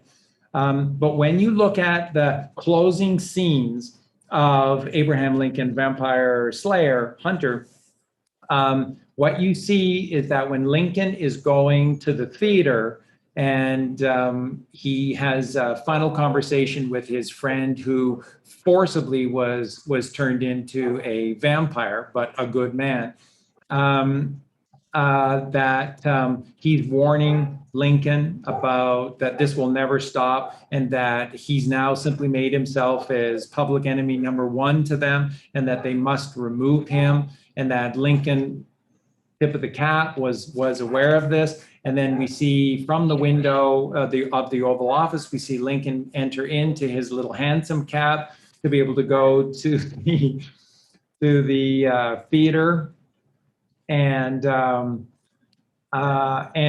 when he gets in, what you see is that the hansom cab is basically on the squiggle of a Q, and that the road out of the White House is what appears to be a Q, and that he's on his way to the theater, and which is a massive tip of the cap that Abraham Lincoln was John Galted. So there is, and remember, why would this be? Because if Abraham Lincoln is part of the Druze, if he is part of this Order of the Blue Rose, if his bloodline was carried forward out of the Holy Land by Mary Magdalene, then whom else are we going to John Galt than this beautiful bloodline? Remember, the vampires have been here since Cain and Abel. They've been here a very long time. So they didn't just show up, in 1960 or something. So the good guys and the bad guys have always been very active and very distinct. And isn't it interesting how it's always the people that are against the bankers that, you know, the propaganda is put on? Like JFK, Trump, Adolf Hitler, or what do you call it, Abraham Lincoln. They were all trying to take down this central structure. And let me read out some 110s from you. Programmed, 110. Adolf Hitler, 110. Wonderland, 110. 911, 110. Tradition, 110. Locked in hell, 110. COVID vaccine, 110. Hell is a bad place, 110. So what must come from this? Pole shift, 110. Vibration, 110. Meditation, 110. Tesseract, 110. The Christ, 110. Punisher, 110. Christmas, 110. Laughing hard, 110. Starship, 110. And God of the Bible, 110. Lord is coming, a Lord coming, but 110. Yeah, keep going. Thank you. Thank you. Thank you, Eugene. That was beautiful. And exactly right. And notice how Eugene starts out with what could pretend to be negative and then finishes off powerfully what is going to happen. And that's what negative 48 has been doing. If you notice, all of his gematria is all kind of layered, and it's telling you a story, and it's telling you of the calms that are going to be happening. It's very interesting. Yeah, and make no mistake about it. Remember, in gematria, we don't count the zeros. So 110 is 11. So meditation is 110. Adolf Hitler is 110, 11. So these are people like Colleen and I dedicated our lives to put ourselves constantly between the 11. So we exist here in between the 11. That's the whole point of your life, is to create the temple within. We were having a wonderful conversation last night about how meditation is not the be all and end all. The meditation is the key. But once you've placed the key into the portal, which is the pineal, then once you've opened that door, the door to the right in the third room of Solomon's temple, third ventricle of the brain, the door to the right, the pineal gland, then you don't need to continue to meditate. You create the condition of what meditation is, which is stillness and silence. You create the condition of stillness and silence within you. This is where cannabis, which in the Bible is referred to as cannabosum, sweet cannabosum is cannabis. And of course, it is a holy sacrament.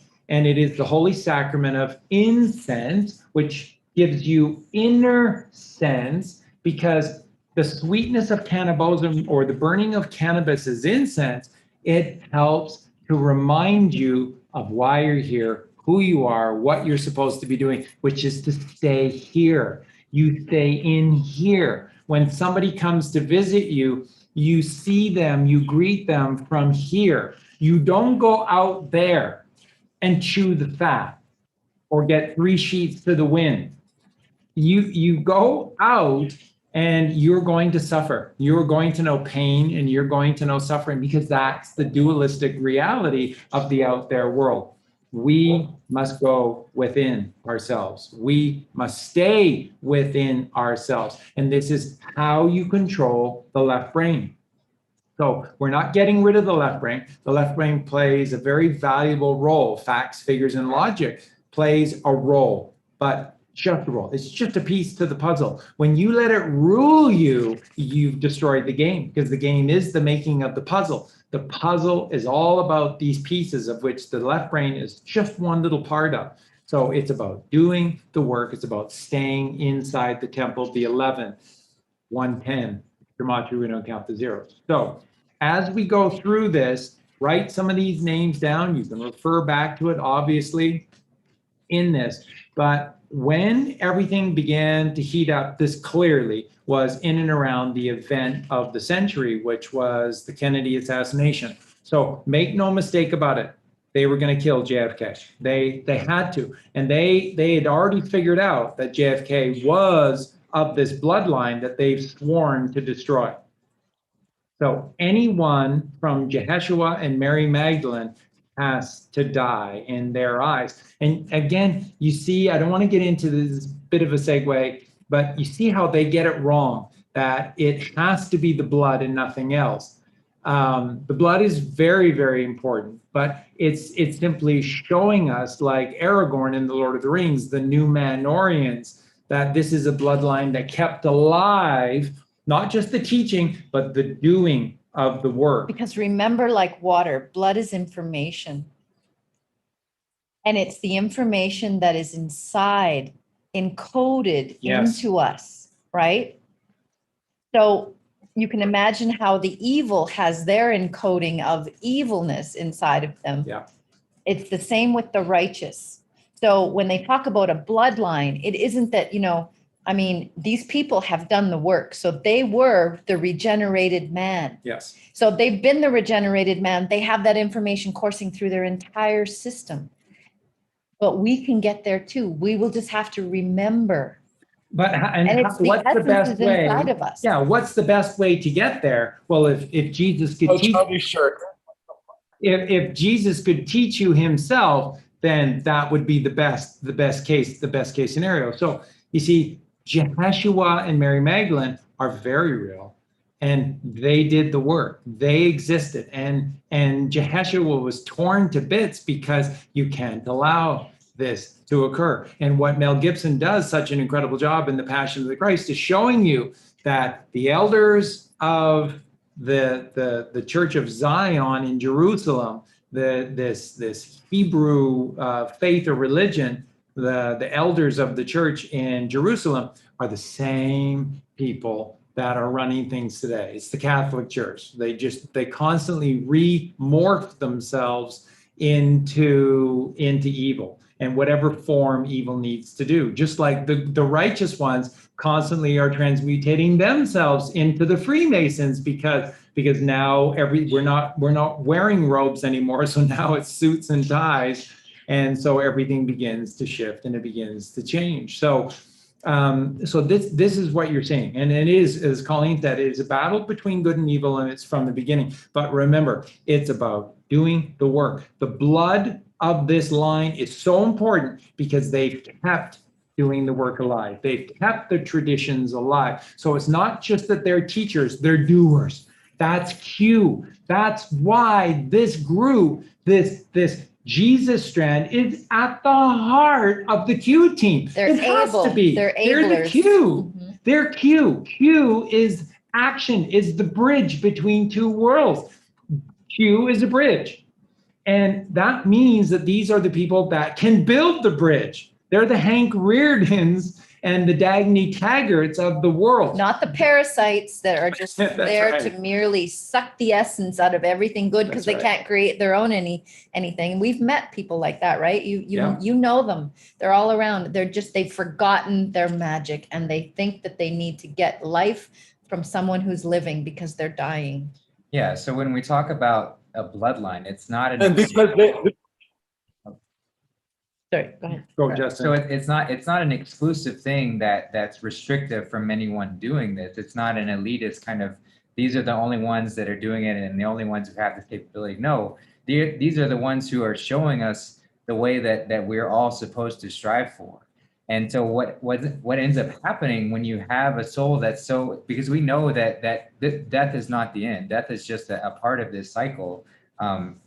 It doesn't have to be if we don't want it to, but it has been a part of this cycle. So at this point, those who are more inclined to this path are more likely to incarnate into this blood, this sacred blood, where the righteous path has been chosen wholeheartedly. And that's why it must be preserved, because this is the best version of this way that we're all striving to be. We're all striving to be Jesus Christ. We're all striving to be Mary Magdalene. And this bloodline is just the sort of the highest point in reaching on this path and striving on this way. So they are the teachers, but they are also the doers because they demonstrate it with every facet of who they are. So just wanted to make that clear, because it's not a restrictive kind we these guys are better than us, so we just have to play our part, and we we can never hope to ascertain to this level. It's like, no, these are the guides, the examples showing us exactly what we need to do. Just as Jesus did, just as Jesus said, you will do greater things than I. We are to strive to do greater things than this, because once we start building on this idea, once we start recognizing that we are children of God and this is the path we are to follow, then it will only continue to improve. We'll just keep going up and up and up and up and up and up.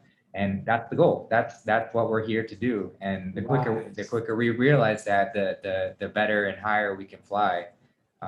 So yeah, just wanted to clarify that, because that's one aspect of the Jesus strand that I want to make sure gets emphasized within that group. They're doing a great job at portraying what the Jesus strand is, the history behind it, how it's been persecuted and all of that. But I want to make that very clear that it's not a separation. There is not separation within how that's being taught or what actually happened. It's an inclusivity that we all need to strive for. We all need to ascertain to try and get into to recognize that we have the Jesus strand within us. We just have to remember that and get back to it. So yeah, just wanted to clarify that part. Beautiful. Very important as well. Eugene, did you want to just jump in here for a second? Then I'm going to read the list. Yes, sir. Yes, sir. Yeah, I mean, this is the whole idea of being a pureblood, not necessarily just the fact that there's an Abel bloodline, but I mean, why in the Bible is there always references to lamb's blood? It's the purity. And that's why Cain had to drink the pure blood of Abel, because his blood was disgustingly dirty. It had all the retained memories of nastiness. That's why, Colleen was talking about water and such. And yeah, I think that's all I was trying to say. Yeah, absolutely. So, I mean, the Bible gives it away, which is always the wearing of this perfect lamb's blood. The perfect lamb's blood is the Christed one. And that's what you have to do. But you don't have to let a lamb to do this. It means you do the work.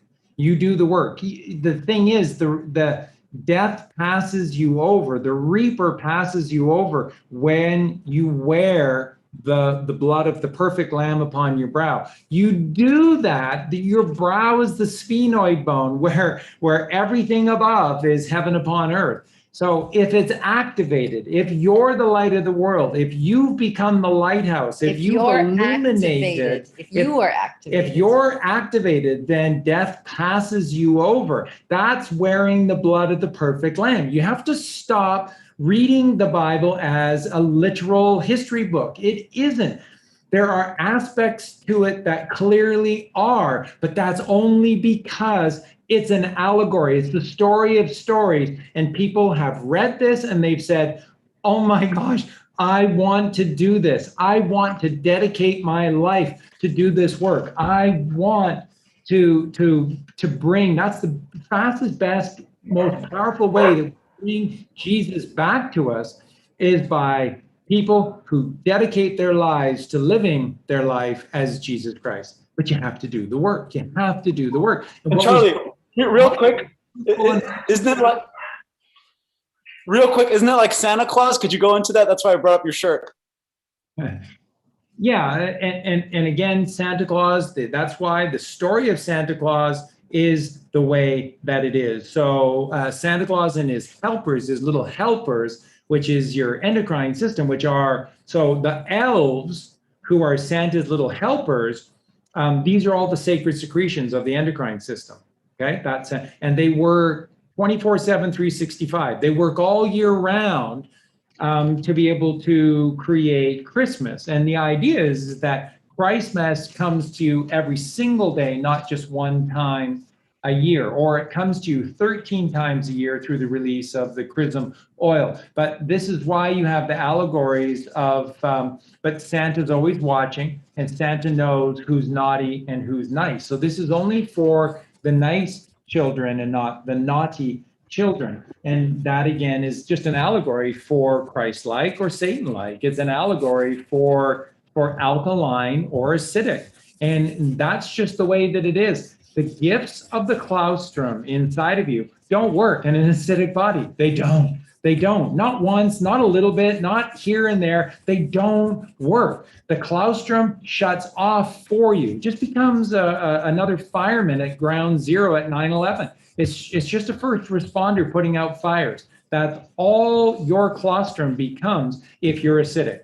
If you do the work to be a frugivore, if you do the work to be alkaline of the body and the mind, if you're breathing properly in and you're consuming that which is virtuous and righteous, and you're only taking thought of God, then you receive the gifts of the three wise men who are the magi from the Magi tribe in the East. And they give you this wisdom in the form of melatonin, serotonin, and dopamine. And it just on the show we did the other night, the magic of the numerology, the gematria of melatonin, serotonin, and dopamine. Dopamine 77, Christ 77, Messiah 77. I mean, it's so simple if you do the work, and you will do greater things than Jesus if you do the work. And that's why the Jesus strand is Q. That's how you know, well, and it proves itself. Don't take my word for it. It proves itself. Who stood up and was counted for? General Patton. General Patton stood up and risked everything by doing what he did, and speaking the truth no matter what. John F. Kennedy, Robert Kennedy, the Kennedy family, stood up and attempted to put down the worst evil that the world has ever known. Go back. Who are they all connected to? Henry Ford. Who are they connected to? Adolf Hitler, Joseph Kennedy. And that connects you all the way back to Abraham Lincoln. And you just look at all of these names. Why are they the ones that stood up against this vile, disgusting enemy? Why were they willing to put their own lives on the line to take down this Khazarian mafia? One head of the Hydra, which is in Venice, which came from Phoenicia, which are the Canaanites, because this is good versus evil, and they're the good ones. And you can be a good one too. You just have to align yourself to this. So again, because it's all about frequency, right? So we're all vibrating at a certain frequency. When you're heavy and you're dense and you're low vibration, it has a manifestation. It's a spelling. So what we want the lightness, we want the higher frequency, we want that beautiful essence of God, that love to just be manifesting itself, and then it affects everything around us. So it's all about frequency. It's all about vibration. Yeah, which is a choice. It's always a choice between casting thy net to the right and falling into the pits of hell upon the left. So it's always your choice. So what I'm going to do in this moment, Colleen's working on some great stuff here. What I'm going to do is I'm going to go through a couple of lists. So the first one, as we talked about, everything kick-started with regard to the event of the century, which is the Kennedy presidency, and this is 11/22/33. And that's why they do what they do when they do it, because they're slave to the numbers. But these are God's numbers, and symbology will always be their downfall, because the righteous children of the bloodline of Abel, we are the masters of numerology, and they're just the mockers of gematria. They're the mockers of numerology and symbology. We are the children. We are the byproduct of this language of God. They're not. So it'll always be their downfall, because we'll always see their footprint no matter where they go. They'll always reveal themselves. They'll reveal themselves again and again and again. And that's why they're always using the same date. Look at through history, 10/22, 11/22, 11/23. Look at these dates, and you'll see that they repeat them, because they're slaves to this number system, because they have no creativity. They're the left brain.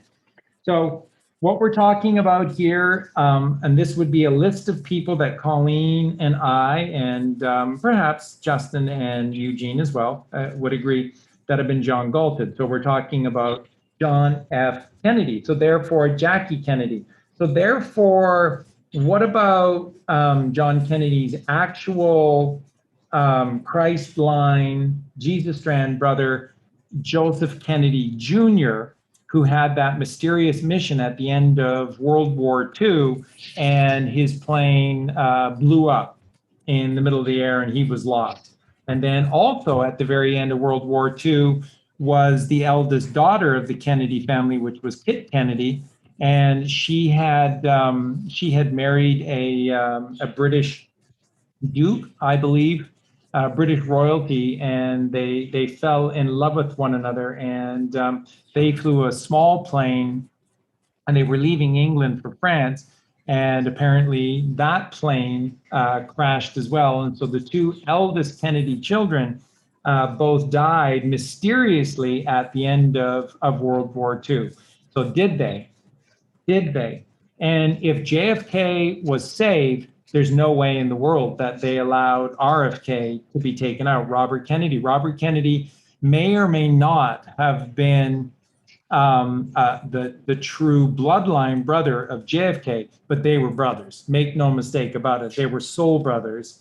And if JFK was John Galted, then RFK was John Galton. And it's interesting because nobody wants to talk about RFK, guys. Nobody's talking about Robert Francis Kennedy, and Robert Francis Kennedy was the equal of John Fitzgerald Kennedy. Robert Francis Kennedy was an angel, and he was tough as nails. He's so Christ-like, was Robert Francis Kennedy, and a great man. I absolutely grew up loving those two brothers.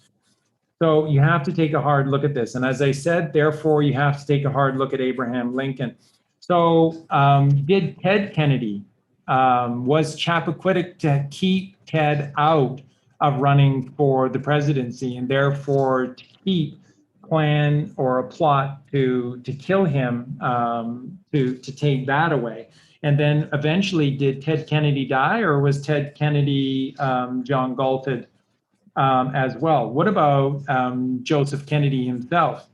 We don't know. And certainly, we're hearing that Arabella, the firstborn of JFK and Jacqueline Bouvier Kennedy, is alive, and that Patrick Bouvier is alive, and that Fatima is alive. And of course, we know that Carolyn is alive, and you should know that John F. Kennedy Jr. is absolutely alive as well. So then they're all John Galted once again, so that they can be behind the scenes to be able to do what is necessary to be done.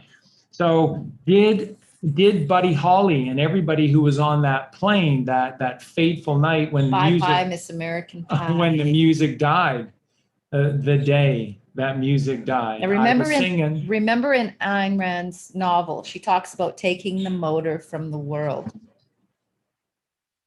When these people leave, it's like taking our hearts.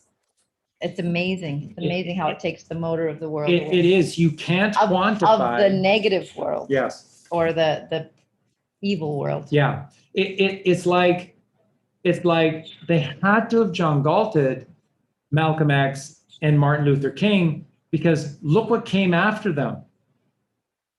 I'm waiting.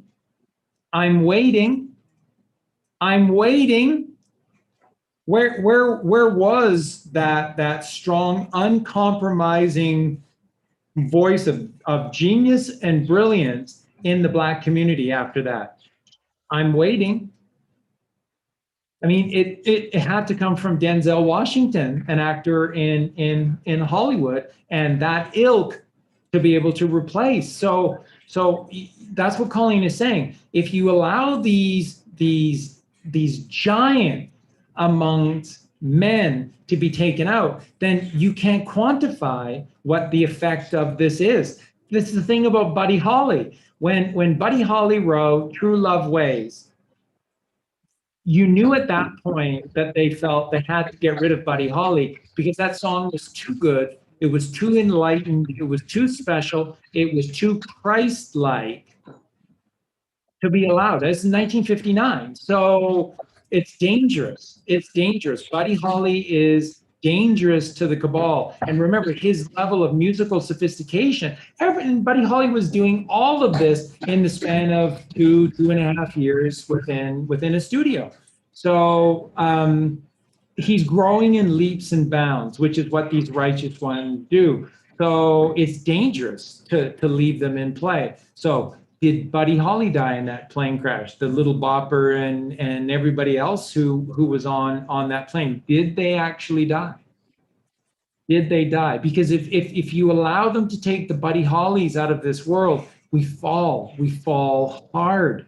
We fall far and we fall hard because this wisdom, this genius, and this magic doesn't awaken in just everyone. It's capable of doing so, but it doesn't do so in everyone. The work has to be done. So it's very dangerous to let these lights of the world be taken out. So we have to question that. And of course, Elvis Presley. And you know, when I mentioned that Elvis is Pastor Bob Joyce, you know, Justin, Colleen, and I, we don't know this 100% that Elvis absolutely is Pastor Bob Joyce, but the parallels are incredible. And then, but this is what we get consistently is that, oh, Charlie, come on. I mean, take a look at Pastor Bob. He's what, maybe 56, 60, maybe 65. Elvis, if he were alive, would be 85. So it's like, come on, Charlie. It's like, you think you're still dealing in this reality. You think 85 is ancient.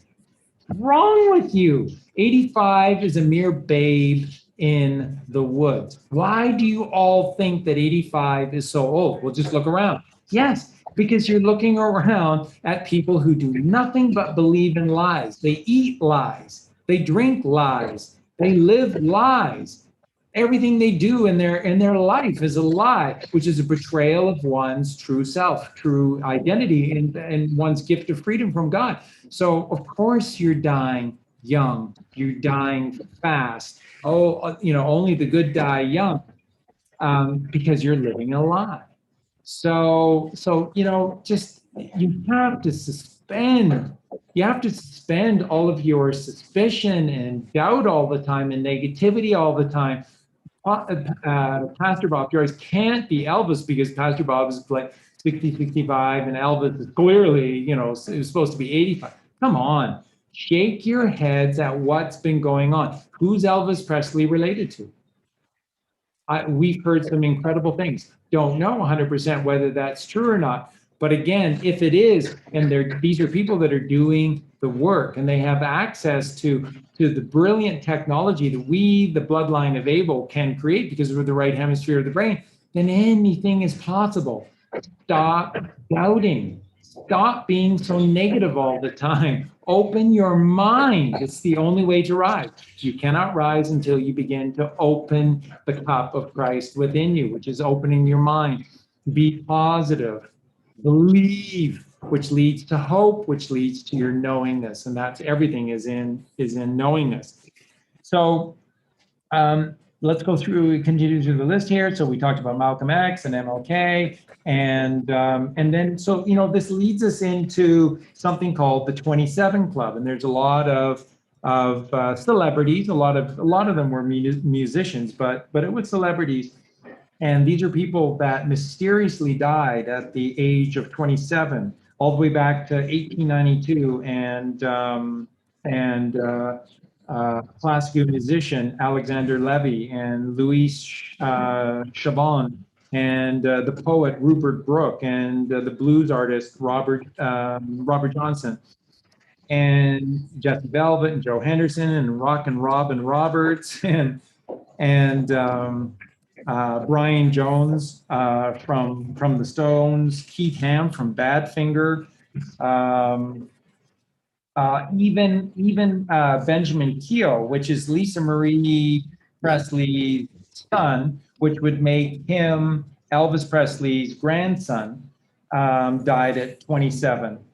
And of course, most famously, Jimi Hendrix, and Jim Morrison, and Janis Joplin, and Kurt Cobain, Amy Winehouse. So the list goes on, because again, kids who are living their dream don't just drop dead at 27 from heart failure, Jim Morrison. They don't. You believe it because if you hear a lie long enough, then you just eventually capitulate. You give in and you just start believing in the lies. Stop believing in the lies. So there's that 27 Club. Now, remember I did this post way back when. I think I did it originally on Facebook. And this is called the 50 Club. Now, these are 50 actors in Hollywood that died during the making of a movie, but they completed the movie, but they died at a point where they never had a chance to actually see the movie. So they died right near the very ending of the movie. And this is very, very suspicious. And I want you to listen. And I didn't put all 50 names here for you. You can find it yourself, just the 50 list in Hollywood. But listen to these names of these actors that just incredibly, died just at the ending of the making of these movies, but they never got a chance to see them. Bullshit. So let's take a look at some of these names. Heath Ledger, Richard Harris, John Ritter from Three's Company, Marlon Brando, Bernie Mac, Whitney Houston, River Phoenix, Raul Julia, Bruce Lee, Brandon Lee. Oh, they both died the same way. John Candy, Robin Williams, Philip Seymour Hoffman, Paul Walker, Anton Yelchin. Who's he related to? I wonder. Alan Rickman, Bill Paxton. I mean, Bill Paxton played in every major movie about taking down the cabal, like Predator, Die Hard, all those movies, all those movies. And we're going to get into a list of celebrities, by the way, that have gone out of their way to support Donald Trump. And you don't think this is a big deal?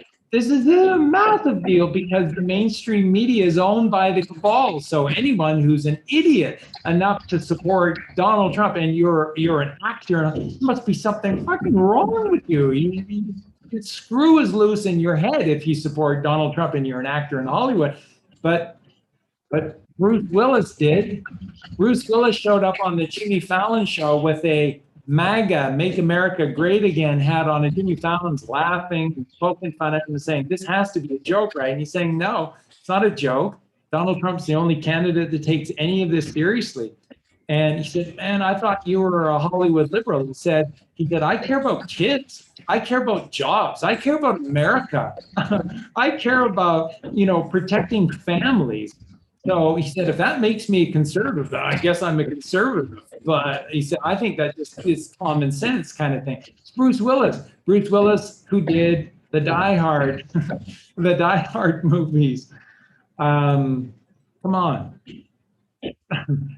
It's not that big of a leap. And it doesn't mean that Bruce Willis was necessarily perfect the whole way through as well. We don't know. Once again, Tim Allen, who was connected to adrenochrome through Toy Story, and he was Buzz Lightyear to Tom Fuckfag Hanks, Woody, in preying upon children, and A113 adrenochrome, the license plate of the mom and all that stuff. But hey, listen. So we don't know what Tim Allen needed to do to become famous. But at a certain point, Tim Allen said, Donald Trump's my president. And the rest of this is just fucking bullshit. And we have to get back to protecting our children. We have to get back to doing the right thing. That's Tim Allen. Don't know if he was an angel all the way through. Don't know if he's doing this to try and make amends for what we don't know.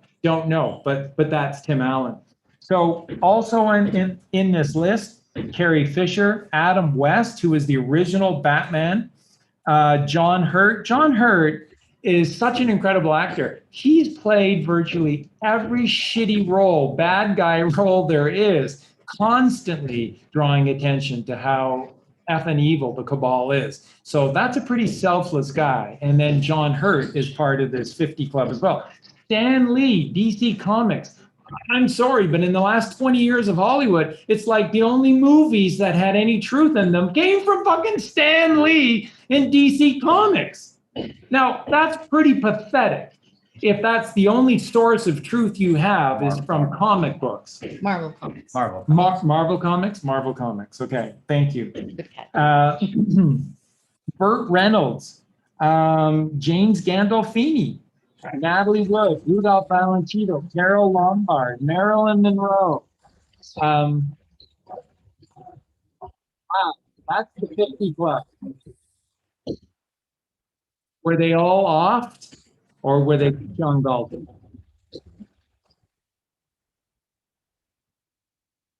Just the bird outside sounds like a drill.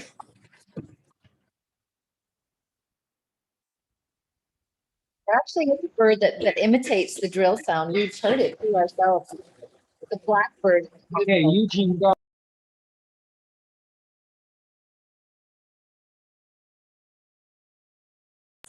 Say something. I don't know what to say. Your scooter is fixed, right? And you're really happy with the service.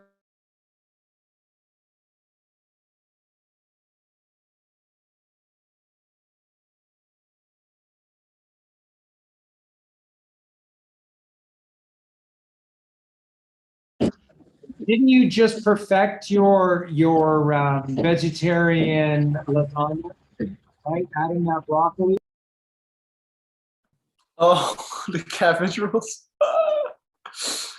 Okay, you know what? I'll put out some more gematria. All is Atum 108. The Lamb of God. Greatness 108. Our Decoder 108. Full Moon 108. Dragon Lord 108. And by the way, because 108 is 18, so it's the Kundalini, and that's radiation R.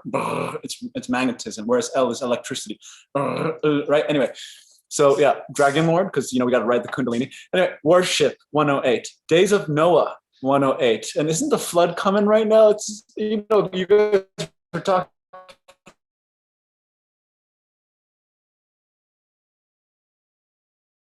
Gotta.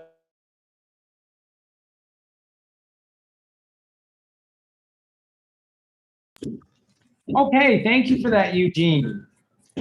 Let's get 81 is 108, and 81 is 108 backwards, right? Because with no zero and mirror, think mirror.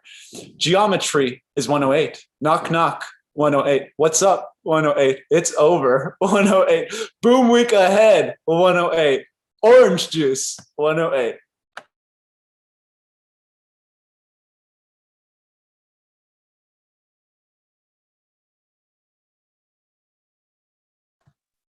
Justin, you're muted if you're trying to.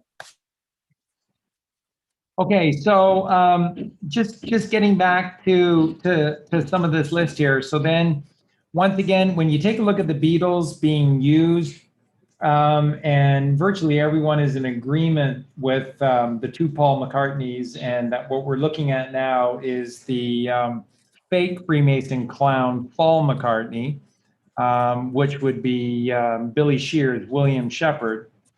But what happened to the original Paul McCartney?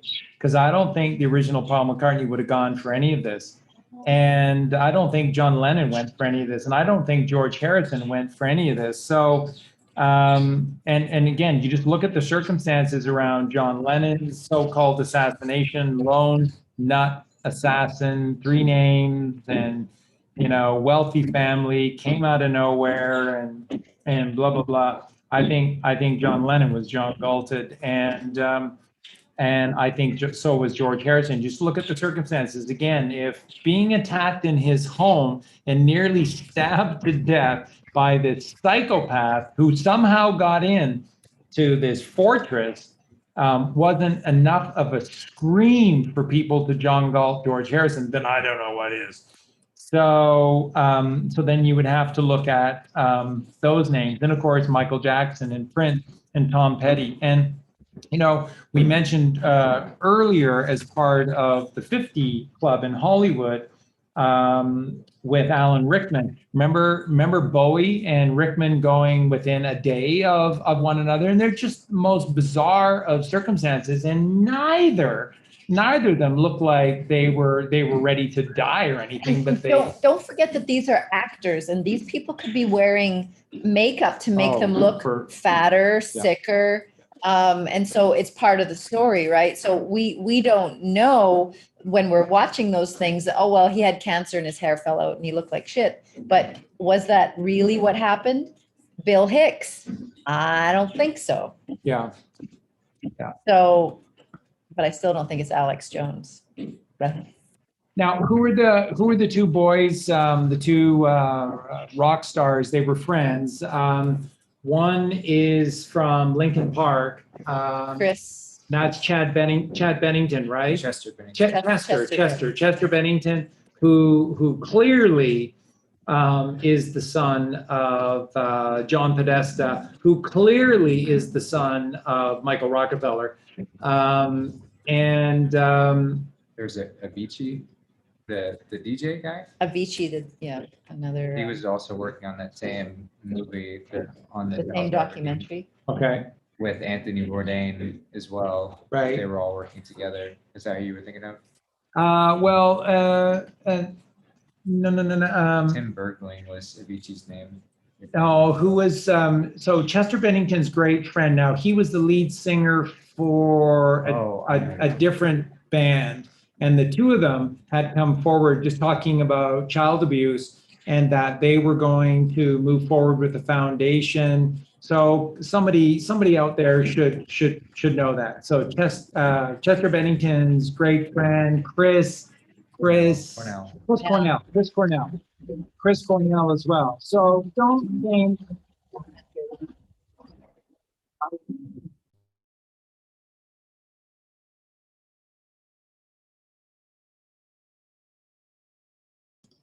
So there's no doubt about it that Chester Bennington, and of course the Q team, they know who Chester Bennington is. So he needs to be protected. And so therefore Chris Cornell absolutely does. So there's just absolutely no doubt about these names. Absolutely, you know.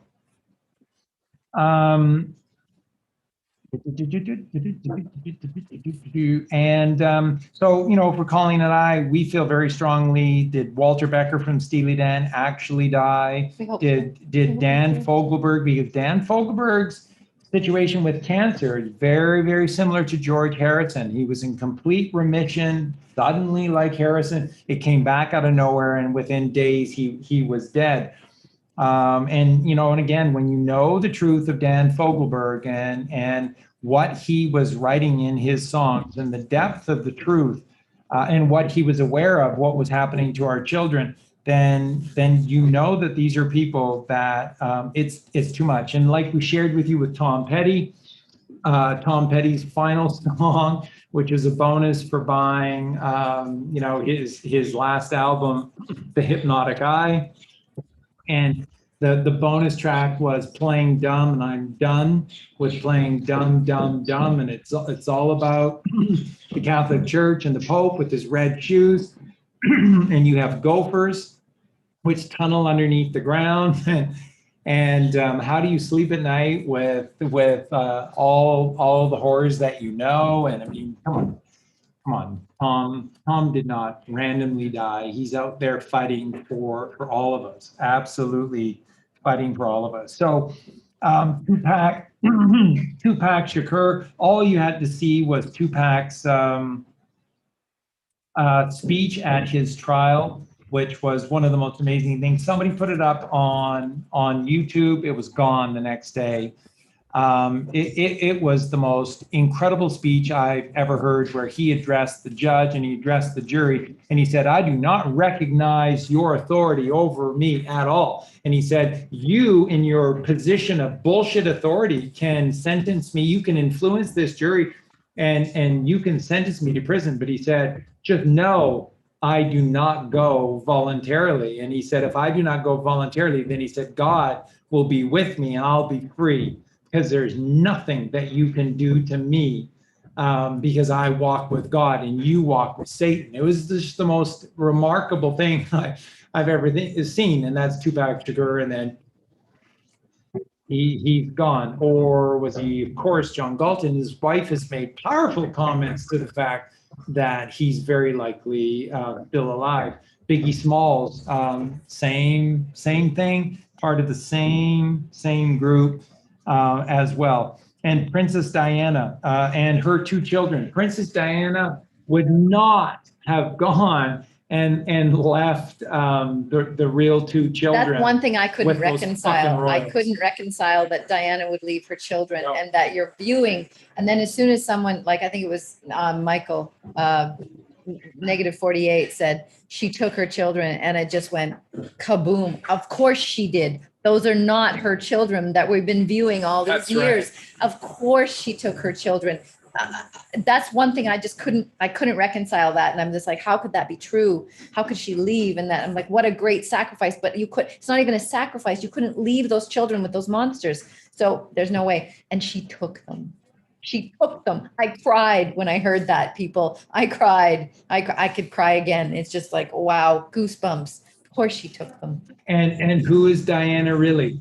Who is Diana? Diana is Venus. And she is the higher feminine. She is the risen. She's tied to the Order of the Blue Rose. She's tied to the Jesus strand. And who's Melania Trump? Queen of Russia.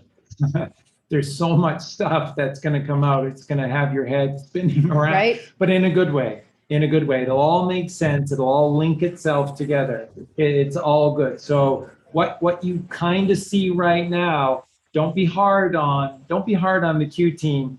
This is the art of war. This is Sun Tzu. Confusion is necessary against the enemy to protect people. So again, Melania Trump, absolute hero, playing the role that she's playing. And of course, the big guy, DJT. And there are still people on our site that are still posting stuff going, Charlie, you and Colleen are amazing. I love you so much, but you're just so wrong about Donald Trump. And it's like, no, you could not imagine how wrong you have got this. And the thing is, just pray for forgiveness for not having enough faith. And we've given you literally a million reasons how you can know and how you can absolutely trust in DJT. And you should know better. You should know better, because this is the truth, and you should be able to connect with the truth and not be fooled by the lie. So for those of you that are still shitting on DJT, you're wrong. You're wrong, and you need to get yourself on the right-hand side of things. Who's Elvis Presley, really? Who's DJT, really? Who's General George Patton, really? We'll see. We'll see. So the list continues. John Candy, I mentioned John before, dying with Wagons East, Headed to God. Thank you, John.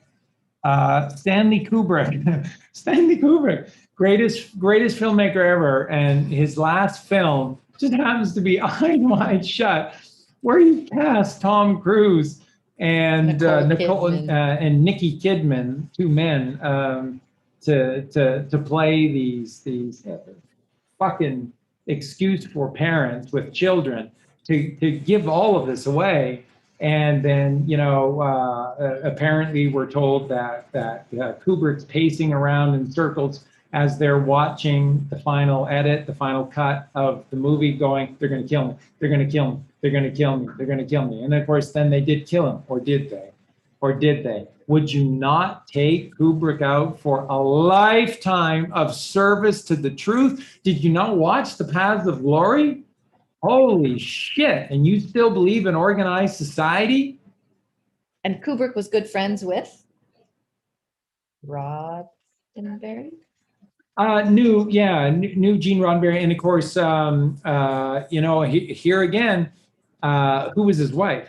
His wife was German, and her father was one of the Nazis. One of evil Hitler was an architect. He was connected with all of this glorious architecture to God, glory to God architecture. And so that's the family that Kubrick married into this Adolf Hitler, German, righteous, God first family. And then he does all these movies about Satan and Satanism. So just saying, Stanley Kubrick. And I don't want to miss anybody here because they're heroes. They're absolutely heroes to us. Joan Rivers, come on. Joan Rivers, wow. Joan Rivers had to have been taken out. Steve Jobs, I don't know enough to know about Steve Jobs, but this is what they say. It's And very the possible. truth with the lifestyle that he was living is contrary to what we're told about Steve Jobs. So it's very, very possible as well. And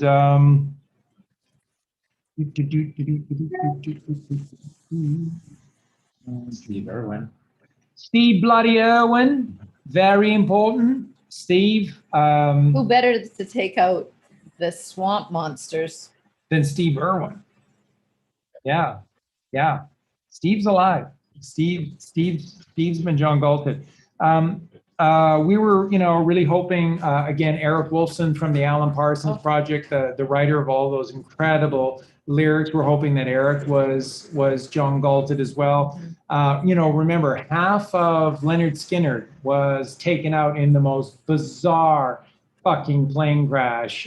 Just bizarre shit. And Ronnie Van Zant, the singer and the lyricist for Leonard Skinner, can't have Ronnie influencing tens of millions of people with his gorgeous songs about God and the sacred feminine and the exalting of Jesus Christ. Can't have that. And so did they die? Because that fucking plane crash was a shit show. So was Ronnie Van Zant and half of the members of Leonard Skinner, were they protected?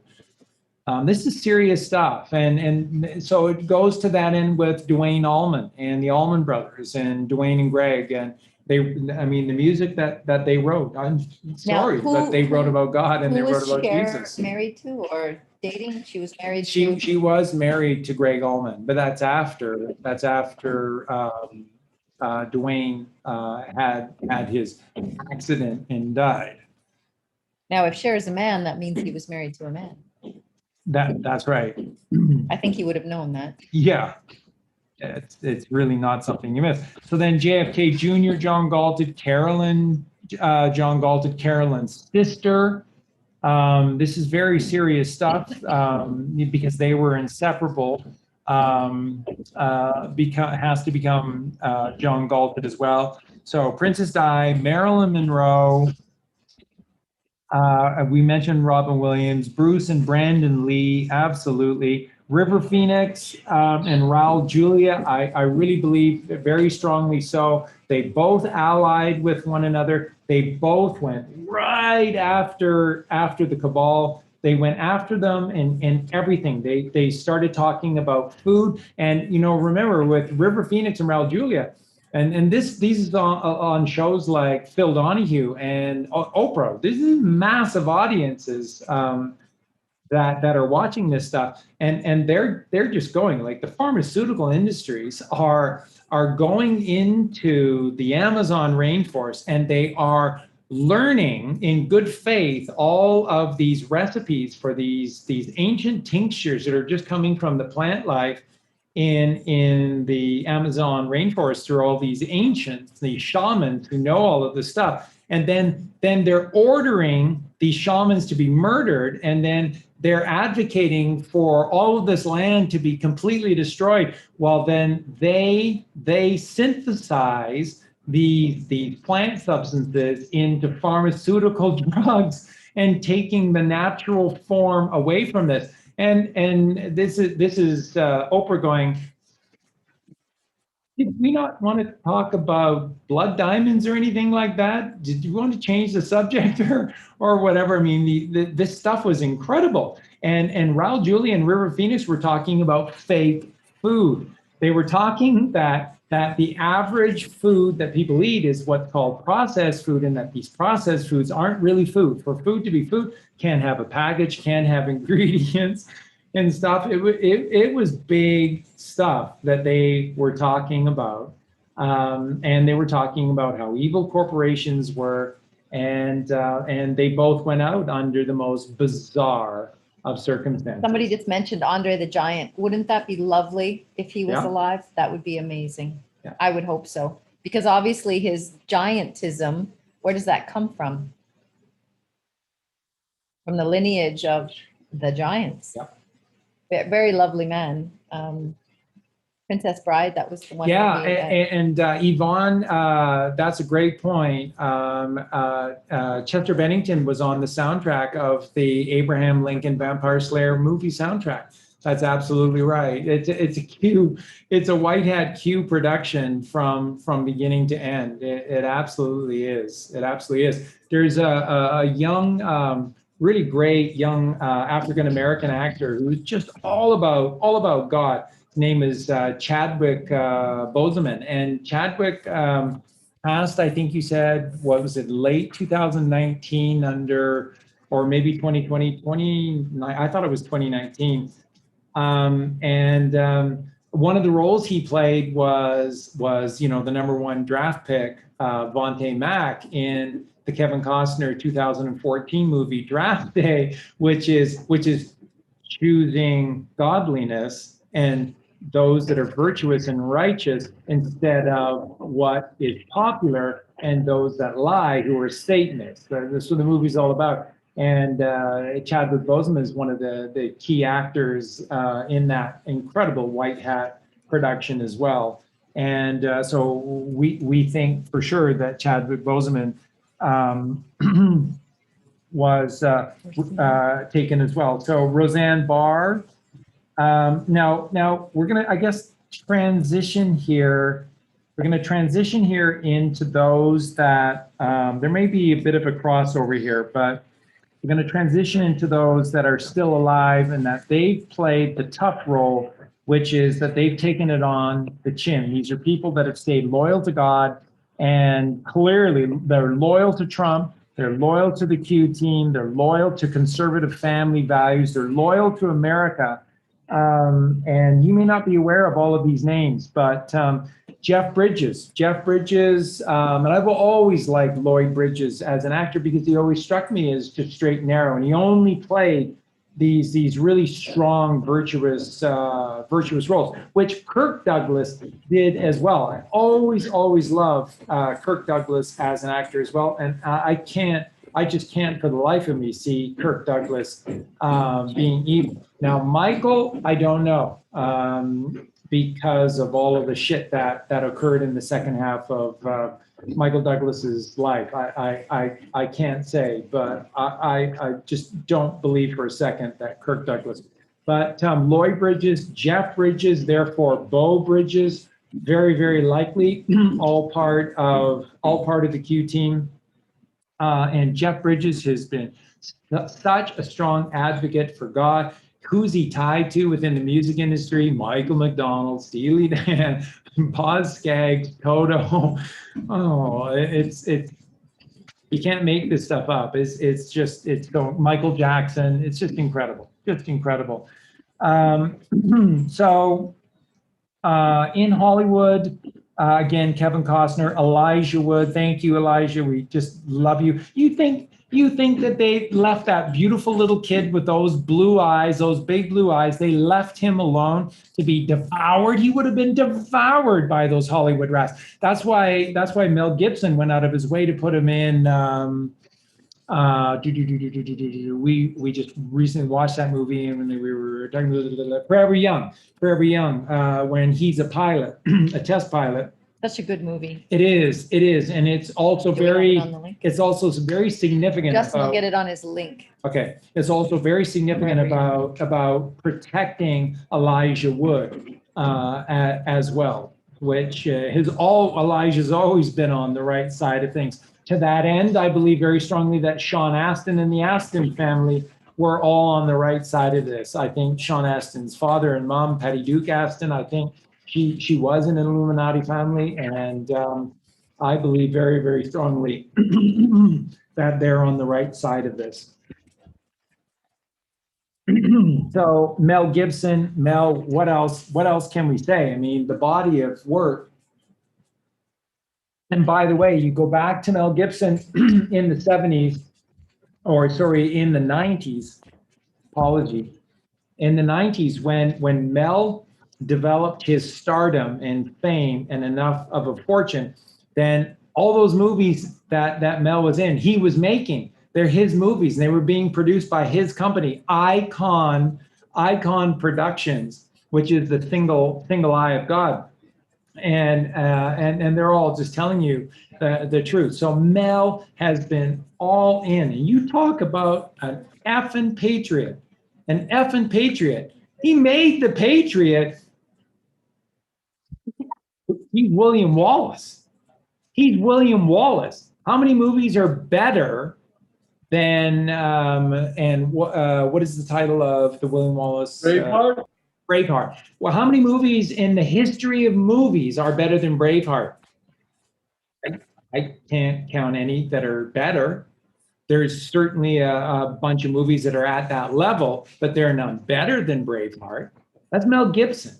That's Mel Gibson. William Wallace, who taught us all that there's no such thing as a life worth living unless you have freedom. And freedom is your ability to be one with God and to have a family. And that you can either face your fear right now or let it bite you in the ass later, that you can't run. Good point. And you have no strength left to defend yourself because you've capitulated to the enemy, and all of your strength is gone. Andrew Breitbart, Colleen's writing down Freddie Mercury, absolutely. Freddie, Bohemian Rhapsody, which I'll have up soon. Bohemian Rhapsody is Freddie Mercury's John Galt song. He's showing you his backstory, and he's showing you how he was John Galted out of this, or how he was going to be John Galted out of this in Bohemian Rhapsody. He's telling it all to you in Bohemian Rhapsody, which is easily one of the greatest songs ever written. Bob Marley, George Michael, Jim Croce, David Carradine, Ayn Rand, of course, Agatha Christie for that. She staged her death once. Absolutely, she did. But didn't get away with it. And what's the first novel when she, to get away from Mr. Christie, Mr. Illuminati monster, the arranged marriage that she was put into, and she had to fake her death to get away from Mr. Christie. What's the first story that she wrote? And critics call it her worst effort ever. Colleen will tell you it's my favorite Agatha Christie Hercule Poirot novel, The Big Four. She wrote The Big Four. The world is controlled by 4 people, 4 bloodlines, 4 families. It is a massive conspiracy, and they control everything, right down to the food that we're eating, every single aspect. And critics pan that as as juvenile and the worst book that Agatha Christie ever wrote. It's The Big Four. And she did that after staging her death to get away from Illuminati Mr. Christie. Mr. Christie, you make good cookies. Yeah, they kill children. That's why they're good cookies. Hey, Mr. Christie. Fucking evil. Fucking vampires. Isn't it funny that 13 reduces to 4? The 13 bloodline families, 13, 4, something. That's right. In 413s, the four seasons of the 13 moons is the 52 Strongs, which is the Anu, not the Anunnaki space creatures out there, but just God and Mother. That Anu. And Isaac Cappy. Isaac's not dead. Isaac's a fucking hero. Isaac, we love you so much. You're so fucking courageous and so freaking funny. But you took this all so seriously, and you did just the most amazing job. And the way that Isaac Cappy and the Q team played with the last remains of Tom Hanks was brilliant. People think that Tom Hanks outfoxed Isaac Cappy. Yeah, you wait and fucking see how that little story vignette played itself out. Who's laughing? It isn't Tom Hanks. And Muhammad Ali, come on. Absolutely, Muhammad Ali. Kobe Bryant. Pure weak when you're really strong. George Foreman, good guy. I think Joe Frazier, good guy. Kenny Norton, a good guy. I think a lot of people who were in wrestling. Again, take a look at the rest of the world. Hulk Hogan, huge supporter of Donald J. Trump. Trump has so many connections to WWF and WWE, and then the martial art kind of whatever, that whole Dana White, right? Dana White from UFC or whatever, huge Trump supporter. There's fucking good people all over the place. Now, we have to be cautious about all of this because the vast majority are freaking evil, but there are so many good ones that just stayed loyal to God when everybody else was selling us out, was selling all of us out to Satan. They didn't, and they risked everything to teach us, tell us the truth here. So you have to mention Roseanne Barr, and how about Herschel Walker, my favorite college football player ever. Herschel Walker talked about never going to a gym, never lifting the heavy weights. Have you ever seen Herschel Walker's physique? It is like Charles Atlas. It is such a perfect physique. And what did Herschel Walker say? Worked on my parents' farm. I carried 100-pound seed bags. I did push-ups. I did sit-ups. That's what I did. I didn't have time to go to a gymnasium. And now Herschel Walker is running for an American Senate. Do you know how great a senator Herschel Walker is going to make? The man is integrity. The man is pure light. He's pure light. He's a black man, and he's just pure light. He's absolutely pure light. You ever listen? Those are the people moving forward that will make this is the best is yet to come. So true. Yeah. So true.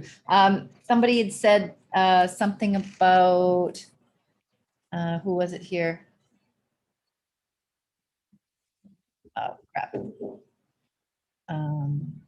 Janet Jackson, good or bad? She has to be good. Has to be good. She supported her brother. She supported her brother nonstop through all of this. Has she continued with the distraction? That tells you she's playing a role. Again, there are so few families involved, but they're all in. These families are all in with helping the Q team, and there are not that many families involved. And they're all in. Kim Clement, who does the prophesying or whatever, and someone says is he dead? Did he die? I think so. Okay, so that has to be the same with Veronica, Marilyn Monroe, right? The character she was playing had to die because she's coming back. So the same with Kim Clement. Now, who was playing Kim Clement? Junior. It's possible that it was Junior. Right. So very interesting when these people pass, and Trump's brother probably playing Trump. Yeah, certainly. I think he's the heavy set Trump. Yeah, and of course, then the family connection. Who's going to be breaking massive truth coming up very shortly? Who's been a prisoner within England at the Ecuadorian embassy for all these years? Because what? Because he releases the truth, and you can't do that in a satanic world. Who's that? Julian Assange. You ready to find out who Julian Assange really is? Are you ready for any of this stuff? Playing powerful roles, family playing powerful roles. Patrick Swayze in the chat room, he's a fucking Texan. He's strong as tough as nails. And you know, and again, we were watching incredible Simon Pegg movie, Nick Frost Simon Pegg movie last night, Hot Fuzz. And, you know, and it's again, so, you know, what are we going to watch tonight? We're going to watch Bad Boys 2 and what was the first one? And the first one is Keanu Reeves and Patrick Swayze. Keanu Reeves and Patrick. There's Patrick a calm Swayze. right there. When you see these people together and you know Keanu Reeves is a great guy. Yeah. It's like, wow. It's a massive calm. And what is he doing? Patrick Swayze wearing a Ronald Reagan mask is escaping. He's escaping over the barbed wire fence. And you know, and Keanu Reeves is the one who's letting him go. fucking calm. It's just all calm. This is how you have to see this stuff. And it's always in these movies, but you have to know which are the movies. And again, the trilogy that Simon Pegg did with the zombie. What was the first movie of the trilogy? And then The World's End was the third of the trilogy. Hot Fuzz, then The World's End. The first one was their zombie movie. What was the name? Someone will get it. Someone will get it in the chat. And it's Kaylee McEnany Jr.'s daughter. That's what -48 is saying, and I'm prepared to absolutely accept that as well. Kaylee McEnany is the best press secretary that the United States has ever had. Wow. How old is she? Wow. Shaun of the Dead. Shaun, yeah, that's Shaun right. of the Dead. Shaun of the Dead. Shaun of the Dead. Morgan That's right. Freeman. Morgan Freeman, but it appears that Morgan Freeman is Jimi Hendrix, and so I wanted to sort of see whatever I could do to help prove or disprove that. But here's the thing: when you look into all the movies that Morgan Freeman does, it's interesting. In most movies, some of the big stars, directors, they'll have assistants, and those people will get named during the credits of the movie. But when you look at Morgan Freeman, after a certain point, Morgan Freeman is the only actor I know of that has 3 assistants. He has a personal assistant, he has a hair assistant, and he has a makeup assistant. And that's necessary to get Jimi Hendrix to look like Morgan Freeman and get all those freckles put on and stuff. So again, where there's smoke, there's fire.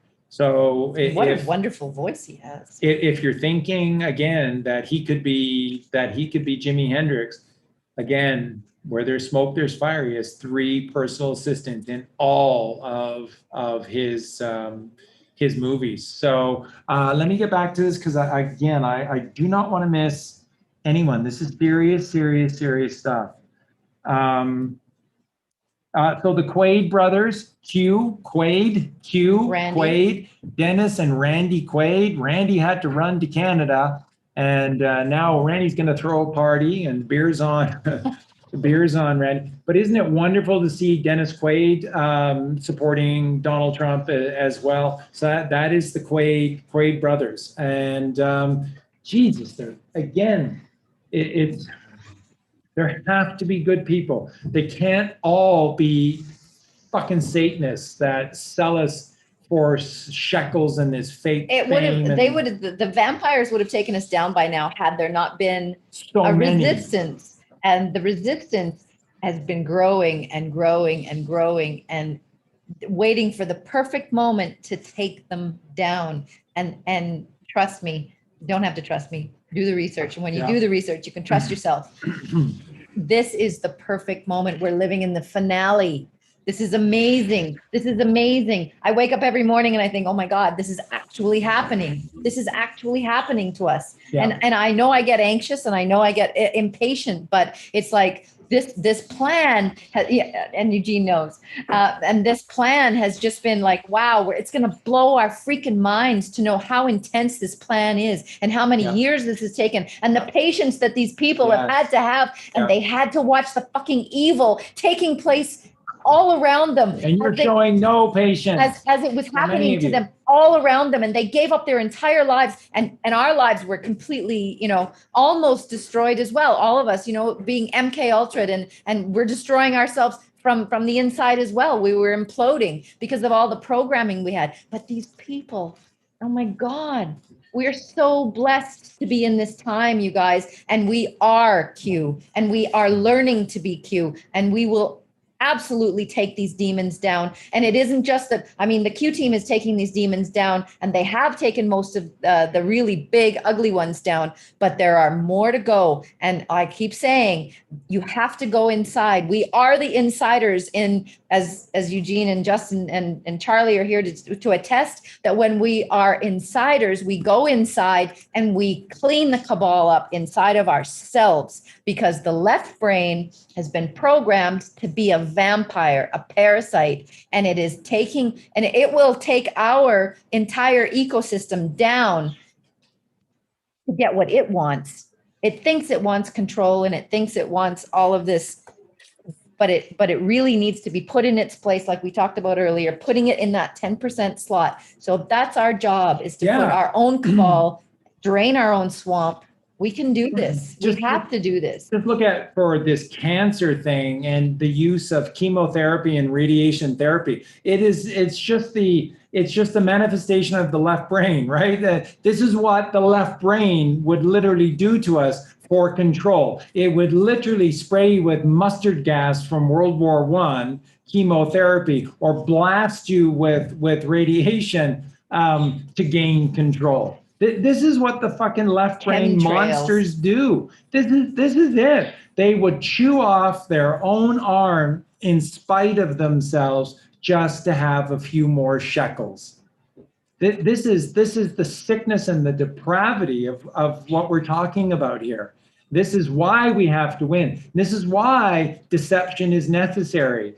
Because this is Sun Tzu, the art of war, and good must defeat evil. You cannot lose to evil. We must win this. So we have to be all in. Hello. Hi, please. Hi, Peasy. Hello, Felice. Well, yeah, So- 48 always says, but nothing's happening. So if you're asking when we're going to get there, get the hell out of my car. I love that. And it's so true.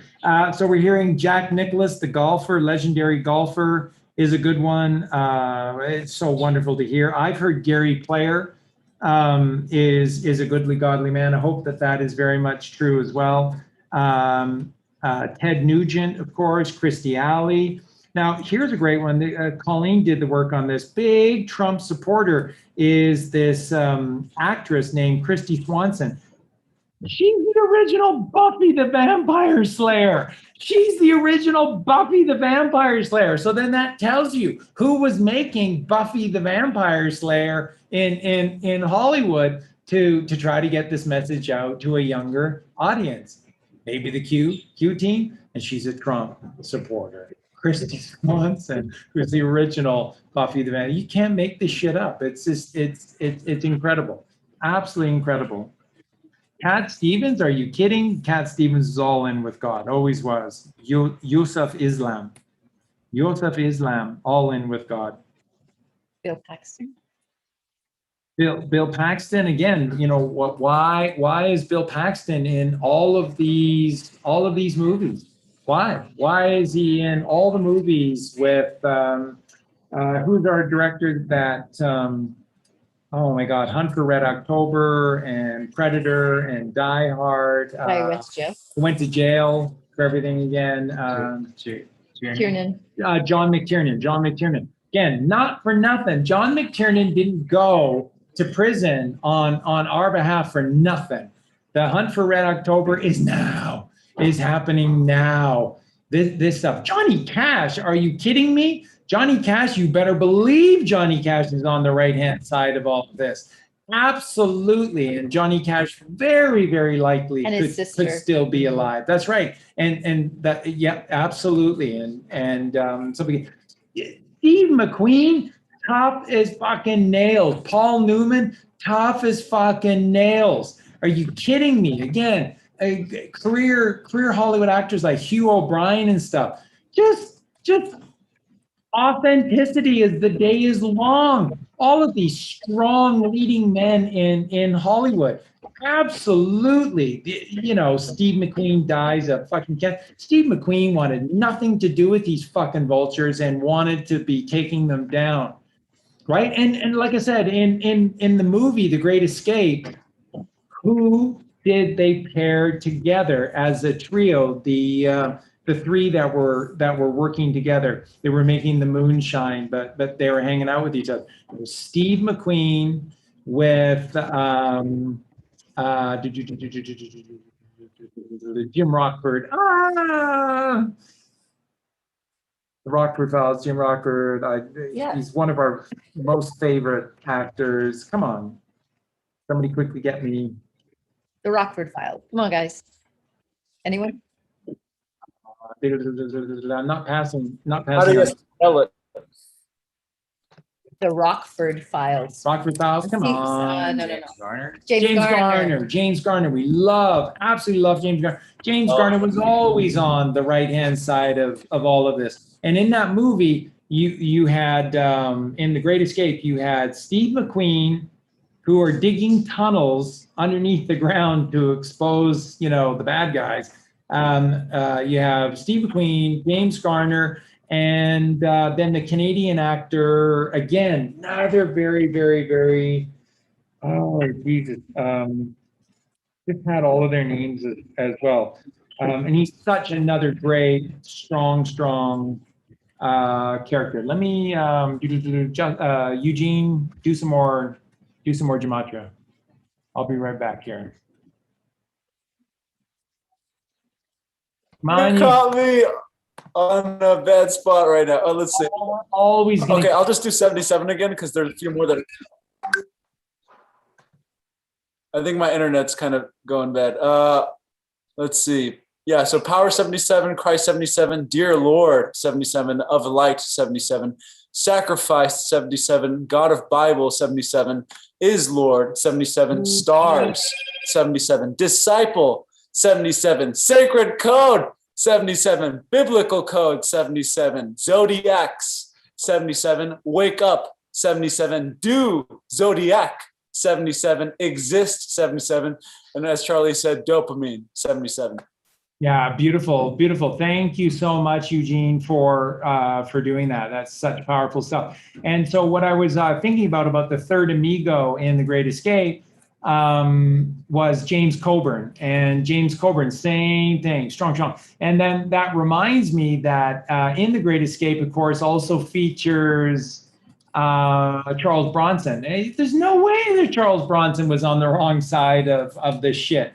Again, there was just, when Hollywood needed a product, they had so many strong leading men that only played strong, righteous, virtuous leading men. So they're littered all over the place. Don't kid yourself. Paul Newman is not a fucking bad guy at all. Paul Newman is very, very likely he was John Galted. Same with Joanne Woodward, his wife, who's the ultimate atypical Hollywood wife when, Paul Newman could have had any woman in the world, but he chose the beautiful, inwardly and outwardly beautiful Joanne Woodward.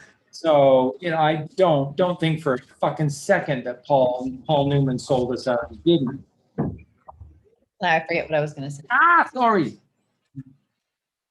Okay, so now imagine that the technology that has been on the side of the white hats, they have a technology, we would call it a Tesla technology, and we're talking about the ability to extend our lives because it keeps you in a higher frequency, it keeps you clean. We're talking med beds, we're talking, they have the information of the ancients of how to live properly.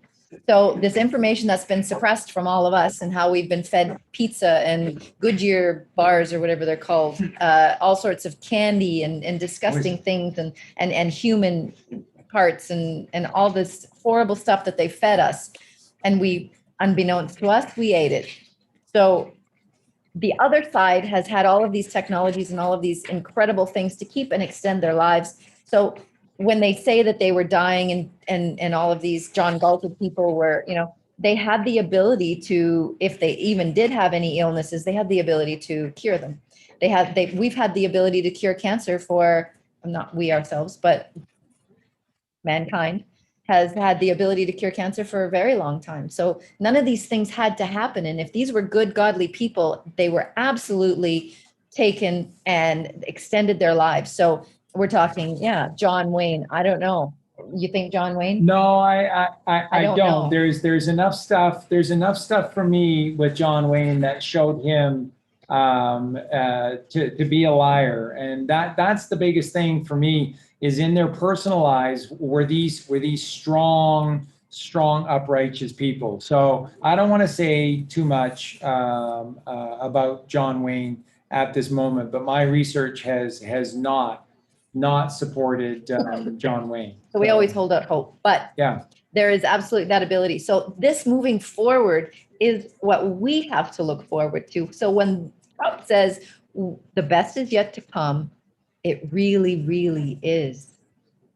We're gonna win. We're going to win, win, win. Because God wins. And that's all you have to do is cast thy net to the right, and then you're going to win. Because remember, God's creation, which is Mother Earth, Mother Mary, magnetism, is eternal life. So what are you not getting about this? The straight and the narrow. cabal is the left brain. The cabal is a temporal wave. That's what electricity is. It's temporary. It comes and it goes. Why would you choose that? Because you don't think you have a choice. This is bigger, as big as anything or bigger than anything that Colleen and I did. We're the ones that came along 5 years ago and said, you have a choice. And You're missing this whole world of magnetism. Where did it go? Tesla knew all about it. Hitler knew all about it. But you can't mention Tesla and Hitler. And this so, isn't something that people are going to sell. This is something that is for everyone. This is good. This is from God. This is a gift from God. So, yeah, you aren't going to have to pay for this. This is something that's going to be our born right. okay, I don't want to miss anybody here, and we're all gonna start chiming in on some names here, including you as well. I don't want to miss anyone. This stuff is serious. Colleen and I take this very, very seriously. I don't want to miss a single name here. So, Keanu Reeves, of course, Brendan Fraser, James Woods, John Voight, Clint Eastwood. Clint Eastwood, do you think for a second that all those movies and it's the same, you just see the pattern with these good guys all over the place, Kevin Costner and Clint Eastwood, they're using all of their money, they made their fortune, then they're creating their own film companies, they're making their own family, and then they have this family that makes all these films. It's all about family, it's all about doing the right thing and stuff. It's just strong characters, because this is what we need. We need strong examples, strong people to show us to be strong. This is the way. John Voight, Clint Eastwood, Gene Roddenberry, Star Trek. And if you're not on that train yet, geez, all you have to do is just look at the original or the Star Trek: The Next Generation. Those are the two series plus the movie that Gene Roddenberry had his hands on. That's just pure exaltation of God and God's teaching. So sorry for this noise in the background. Sorry. J.R.R. Tolkien, are you kidding me? Original Q team. C.S. Lewis, original Q team. The Chronicles of Narnia and the creation of Middle Earth and the Lord of the Rings. This is the Bible. This is variations of the Bible. This is teaching you these holiest of scriptures. This is God first 101 with Tolkien and Lewis. Heroes. Someone asked, was Jesus John Galted? Yeah, and ultimately, this is very possible too. It ultimately is very possible that Great question. Yeah. And to remember, the cabal are very limited in their response to these things, because then they get caught in the great lie if they say anything about it. So we don't know the full story yet. And yes, let's X for Jesus. Absolutely.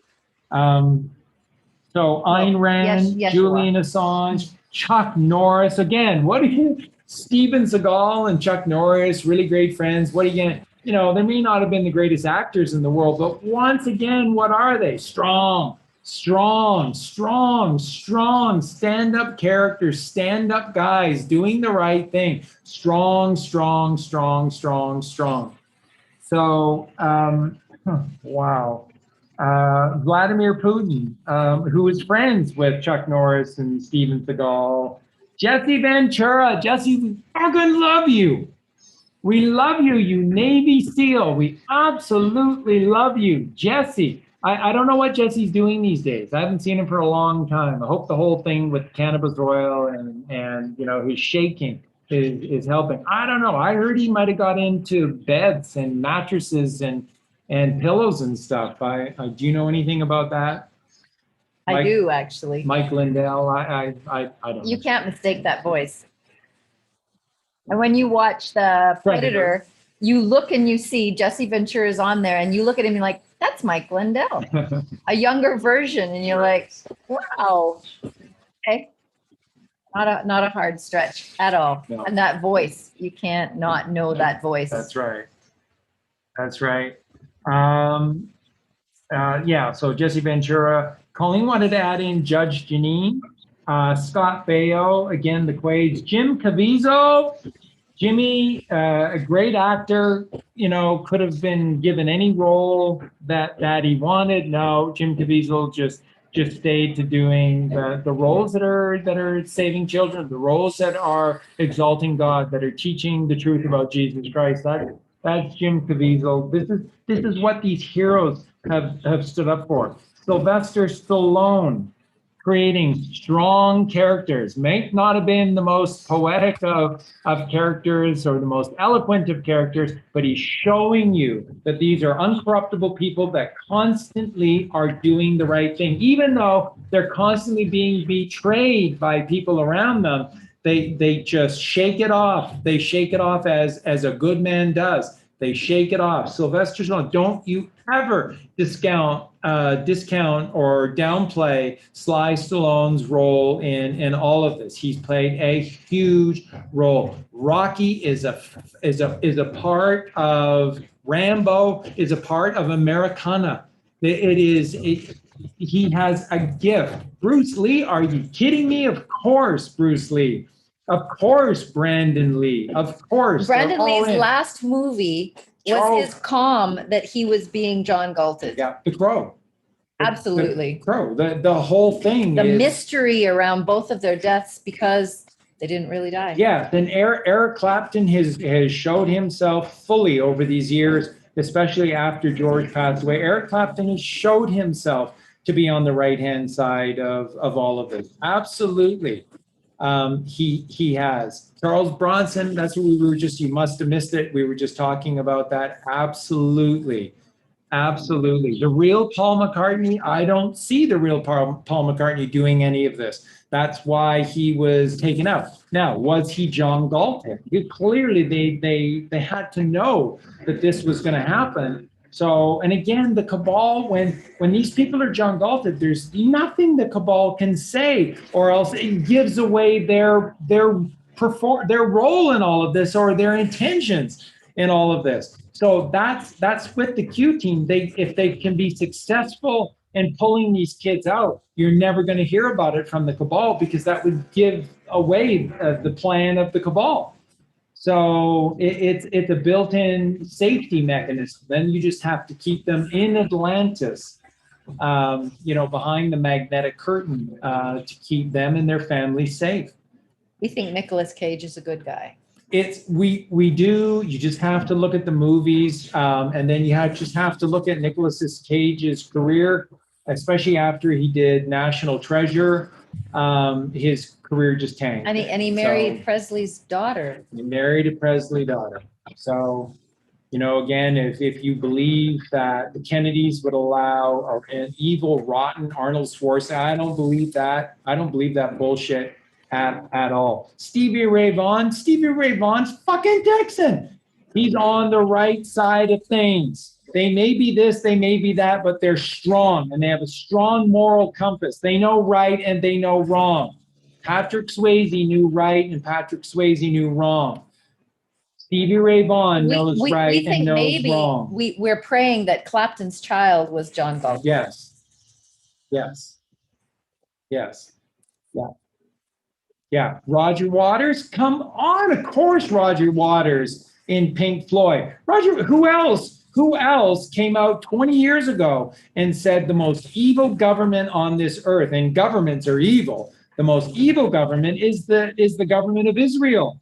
They're the real bandits, but they keep presenting themselves as untouchable and holier than thou, and they're the biggest evil ones. And then Roger Waters, all of his private tours and stuff all got shut down because all the unions suddenly didn't want to deal with Roger Waters and stuff. Who does this shit? How many other famous celebrities did you ever see? Mel Gibson. What did they do to Mel? They just dismantled Mel Gibson. for calling out the fakery of Israel and these fake Jews. That's what Roger Waters did. It's what Roger Waters stands for. Strong Frank characters. Zappa. Frank Zappa, clearly Frank was on the right-hand side of this. Don't think for a second that his wife Gail was, but absolutely Frank was. And in the last few years of his life, Frank. Quick, family. I love you guys. You guys are. Thank you. Bye, We Eugene. love you, Eugene. Thank you. Did he say yes to? Okay. Thank you, Eugenio. So Frank Zappa, the last few years of his life, was telling anyone who would listen the whole truth. Dan Fogelberg, absolutely. We feel very strongly that Dan Fogelberg was John Galted. Don't want to miss a single name here. Let me just quickly continue to go through this. Scott Bio, Jim Caviezel, Sly Stallone, Denzel Washington.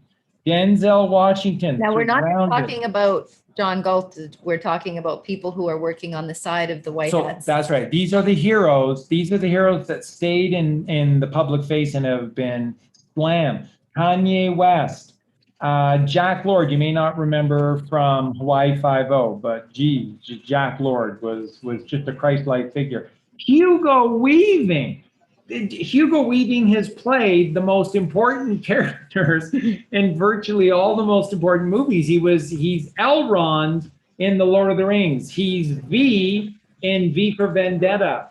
He is Mr. Smith in The Matrix. I mean, Hugo Weaving has to be one of the good guys. Because of the Batman movies, you have to take a hard look at Christopher Nolan, the Nolan brothers. You absolutely do. You have to take a hard look. You look at the gematria of Christian Bale and the movies that Christian Bale has Jeff played Healey. in. So you have to take Jeff Healey. Absolutely, I think Jeff Healey definitely was John Galted and is absolutely with us. Just a strong, righteous, moral Roger character. Waters, absolutely. Unbelievable guitar player. Joel Silver. Now, you may not know who Joel Silver is, but every good guy movie, every most important movie ever, who is it produced by? Joel Silver. Silver is the mother, Mary. Joel Silver. Remember that And name? maybe that's Go- JFK. I don't know. Go to IMDb, type in Joel Silver, and then click on producer and look at the movies that he's done. In fact, while we got you here, let me just take you on a quick tour, and I'll just quickly type in his name here.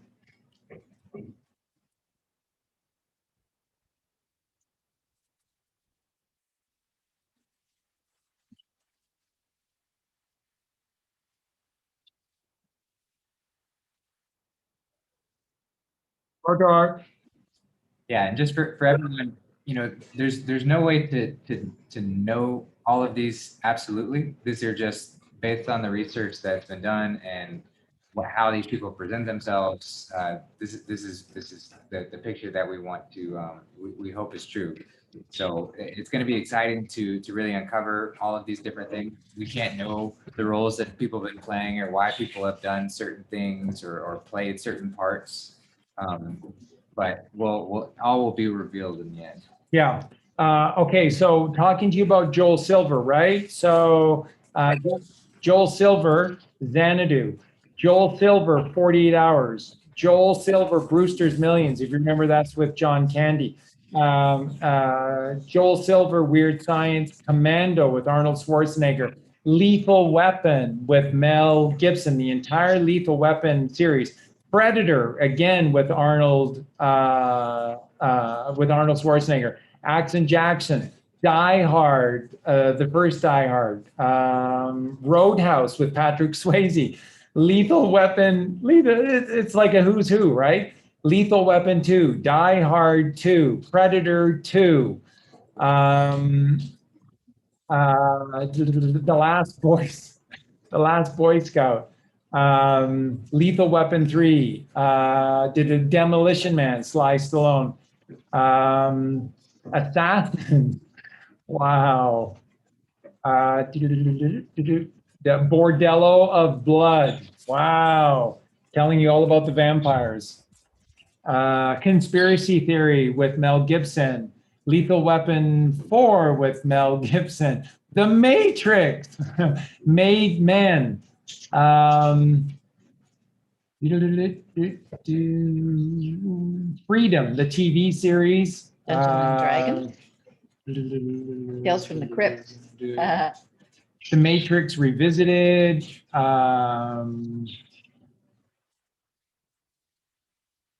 Matrix Reloaded. Final Flight of the Osiris, Matrix Reloaded, Enter the Matrix, Matrix Revolutions.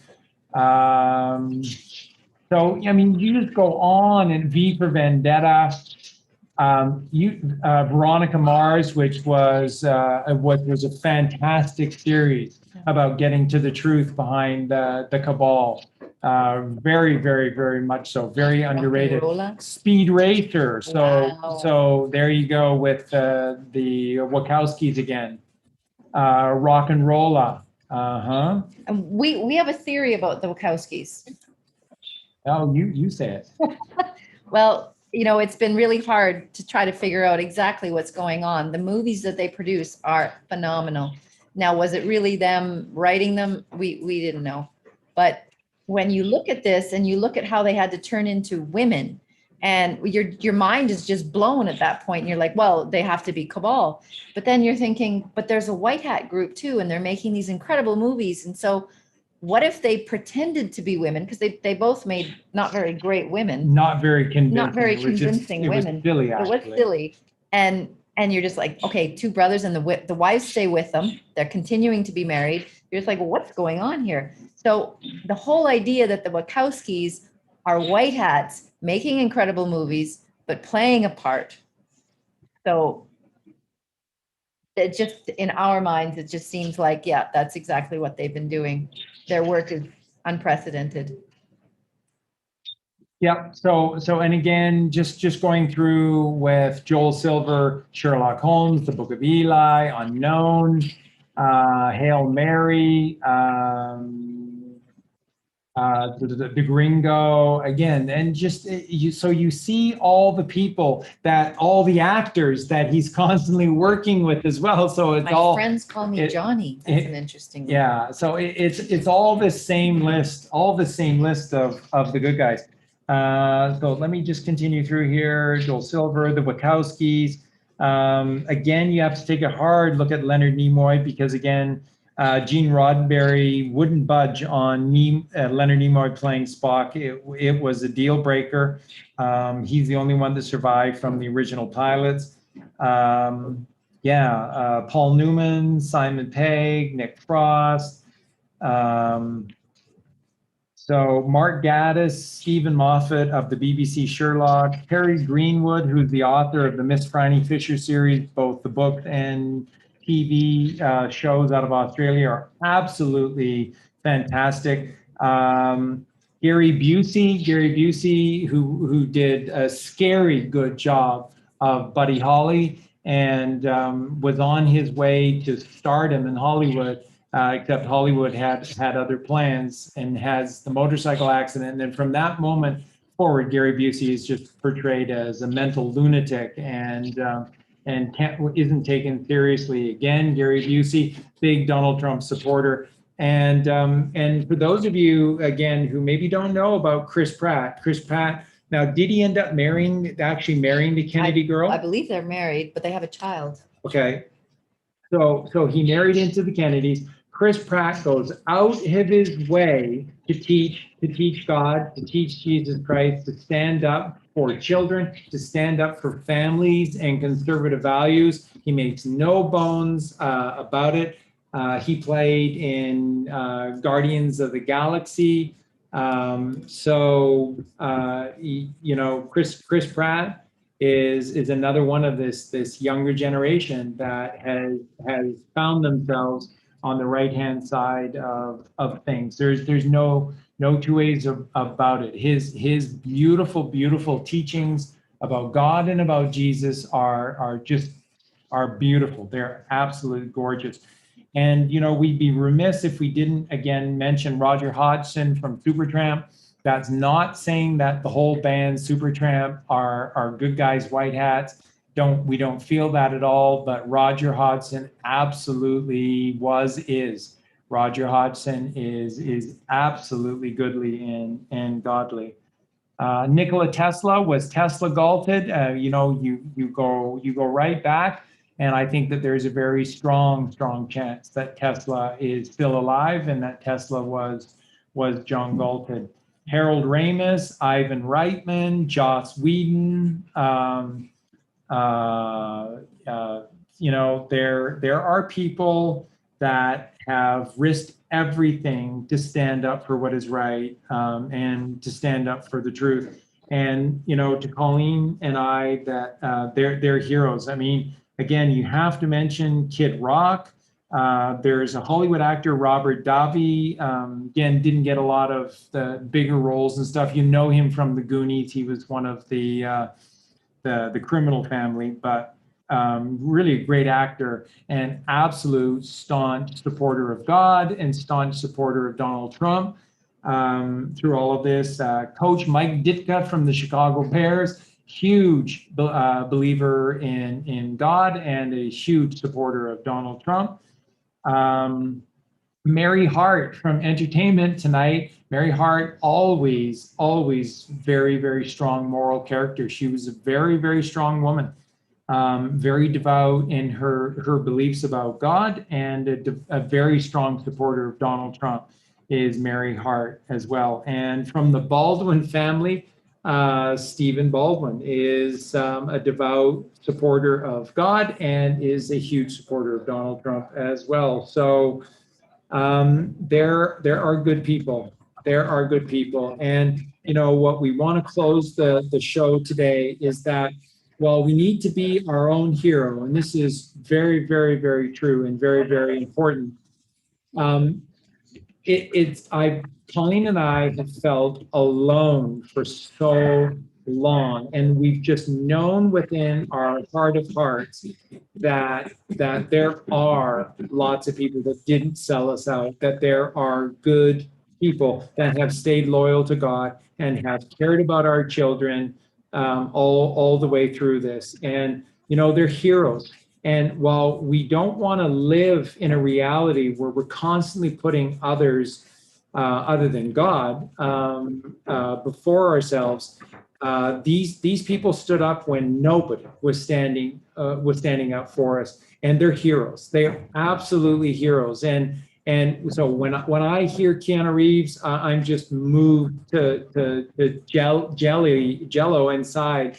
And when I hear Mel Gibson and Jim Caviezel, when I think of again, Sylvester Stallone and Clint Eastwood and everyone who has had the most enormous fame and fortune and refused to partake in the cabal. So when Trump says, I would like to know what it feels like to have lost everything and then see who stands up for you. These people have been John Galted in a sense. They did exactly that. And then they had to become, normal people. I don't know how normal they went out and lived their lives, like Pastor Bob Joyce or, any of these, Marilyn Monroe. Were they playing a part in society, or were they, on their own little Atlantis? I don't know. I can't even imagine, but what an incredible story that's going to be when that's all revealed to us. But obviously they've been out there doing the work. Wow. And all of you out there who are doing the work. Wow. Yeah. Wow. These have made the ultimate sacrifice in letting go of all of that. But each of us who are standing in the truth have made a similar sacrifice, because we've all had family and friends fall away when we do this. And so we can understand what that feels like. And these guys have just taken it a step further. Literally had everything fall away from them, because they knew it was the right thing to do. They knew that they weren't going for selfish desires. They were going for the righteous path and what God was calling them. God's always calling, and we have to answer the call, and they answered the call in such a powerful way. So we can take these examples not to idolize, not to put on a pedestal and show it as some unreachable space, but as these beautiful examples that we are to strive to be in every way, where when God does call, we answer it and we go fully into that righteous path through action. Yeah, it's absolutely incredible, and we will spend eternity just thanking these gracious souls for the things that they have done and what they have provided for us, because they knew it was the right thing to do.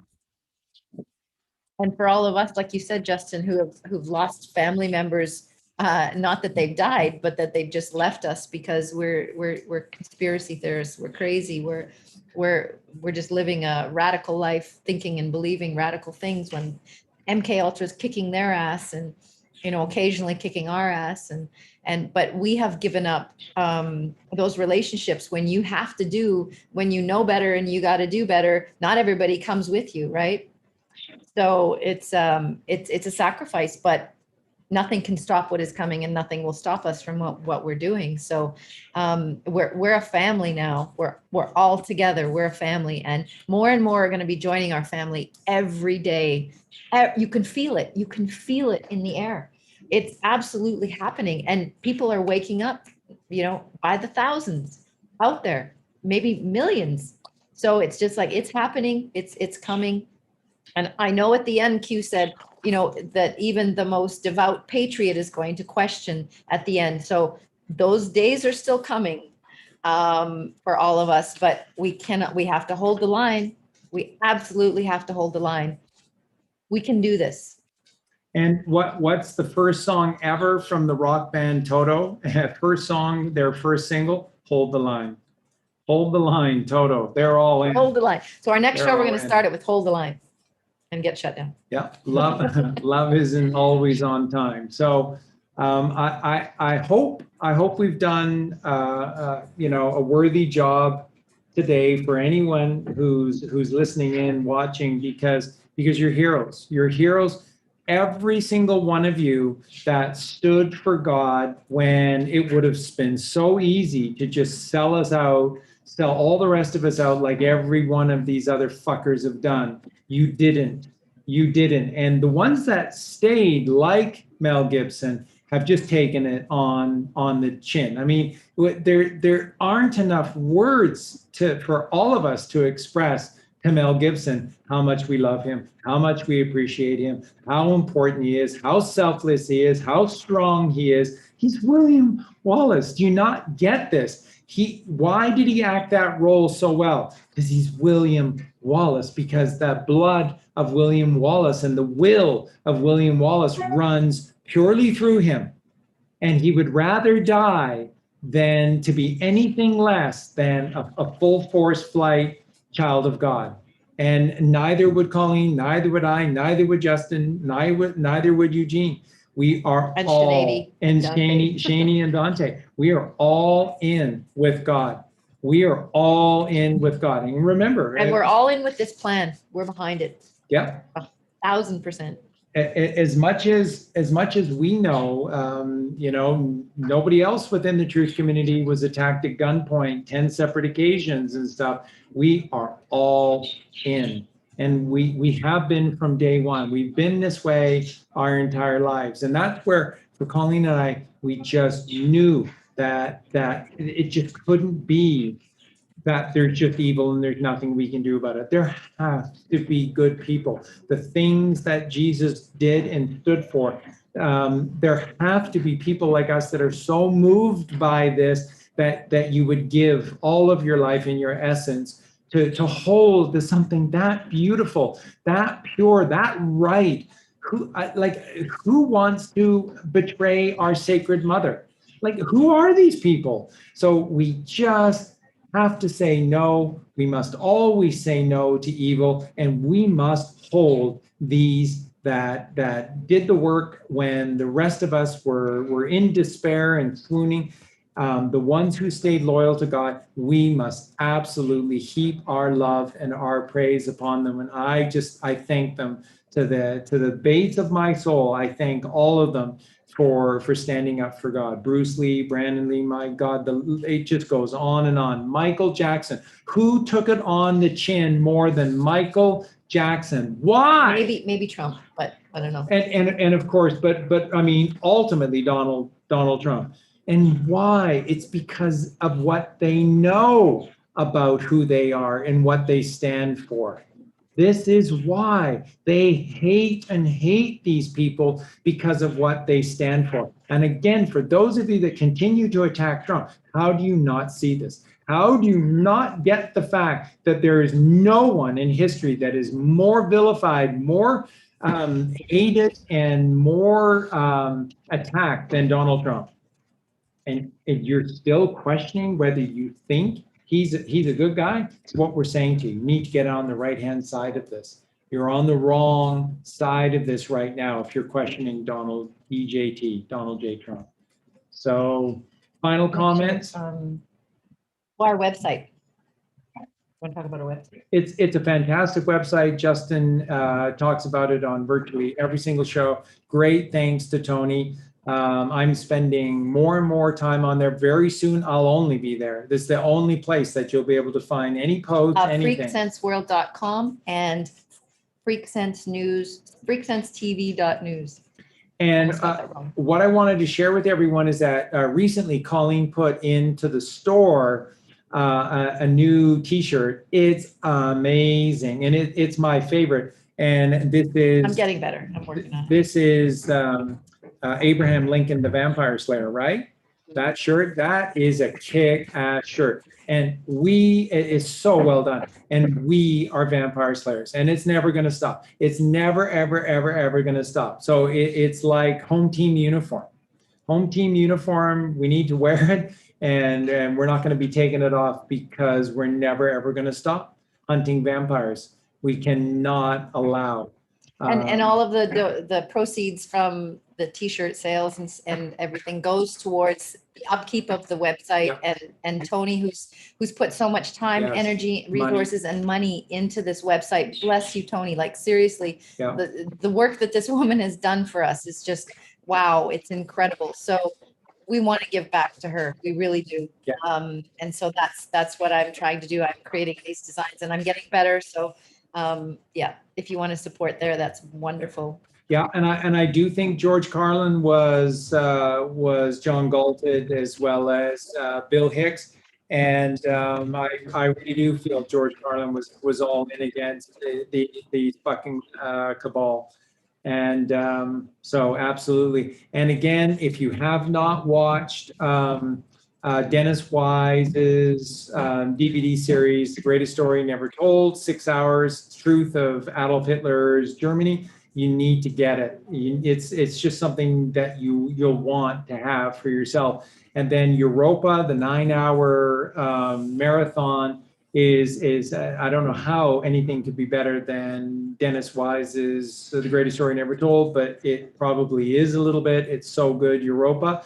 And then there's Hellstorm, the documentary, which is 2 hours. And then remember, you need to watch. I'll continue to put links up for it. Right now, it's on the new version of LBRY TV. It's the only place that guaranteed to host it. And that's my 2-hour presentation about Adolf Hitler and Adolf Hitler's Germany. Which we're going to redo. We're going to redo it, redo the audio, better. all of it.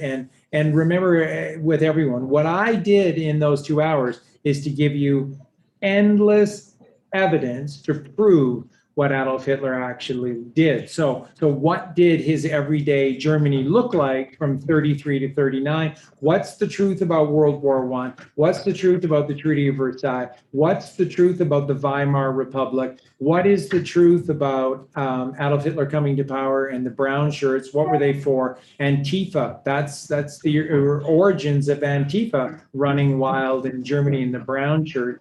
Were created by Hitler to get rid of Antifa and FAST as they were targeting and murdering children. So it's a must-watch podcast. Everything I did there is my own research, and it's flawless research, and it's all there for you. So it's another piece of this puzzle. If you're still thinking that Adolf Hitler and Germany caused World War I or World War II or any of this shit, you're lost. You're absolutely lost. Germans are absolutely brilliant, wonderful, godly people. They have been attacked because of this, because they're so intelligent, because they're so naturally goodly and godly. They have been demonized because of this. And if you're on the wrong side of this, don't ever ask me to apologize. I will scream at you like a lion because I know the truth, because I needed to know the truth, because I did the research. This is decades to find out the truth of all of this. And I will not bow to anyone and what they think is the truth, or how dare you? How dare you get this most important story wrong and blame it on the wrong people? Because when you blame Adolf Hitler and these idiots in the truth community, once again, lazy. Hitler is a Rothschild. With the Anschluss of Austria, okay, in 1938, with the Anschluss of Austria, when Germany and Austria became the fatherland together, wholeness, one nation under God. What did Adolf Hitler do? He went into Vienna and he took down the head of the Hydra. He shut down the Rothschild banking system, and he arrested Baron Louis Philippe Rothschild and held him for So ransom. what he started, JFK was continuing, and Trump will Finish. finish. So you bullshit, you people call yourself fucking truthers and you say Hitler's a fucking Rothschild. Do your own fucking research. He arrested Baron Louis Philippe Rothschild, and he shut down the Federal Reserve banking system And for the entire world. Did he not take away the Freemasons? Sure. First thing he did is Because he they were infiltrated. outlawed usury. He got rid of all of these fake yeah. Jew banks. So we won't start another podcast right now. Yeah. And Can't get him he going. outlawed Freemasonry, and he showed you the truth of what Freemasonry was supposed to be. Did it, created a museum. So we will redo that podcast, and you'll have all of Charlie all day long talking about it. It'll be amazing. So you will 9 not hours. you will not get a retraction. You'll not get an apology. You better apologize to me for being on the wrong side of this. Adolf Hitler, good guy. Germans, good guy.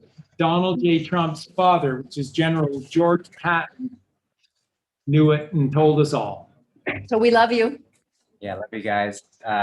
If you want to come over to my channel tonight, we're going to have I See Clearly first episode of a series on iridology. So we'll be looking at my pictures, Cool. breaking down how that's related to health. And then tomorrow we've got our Q&A with the three of us. So we'll be back again tomorrow night. It's Friday. Wow. Yeah. Awesome. Yeah, so that's at 9 p.m. Central tonight, and then 7 p.m. Central tomorrow for the Q&A. Thank you, Amanda.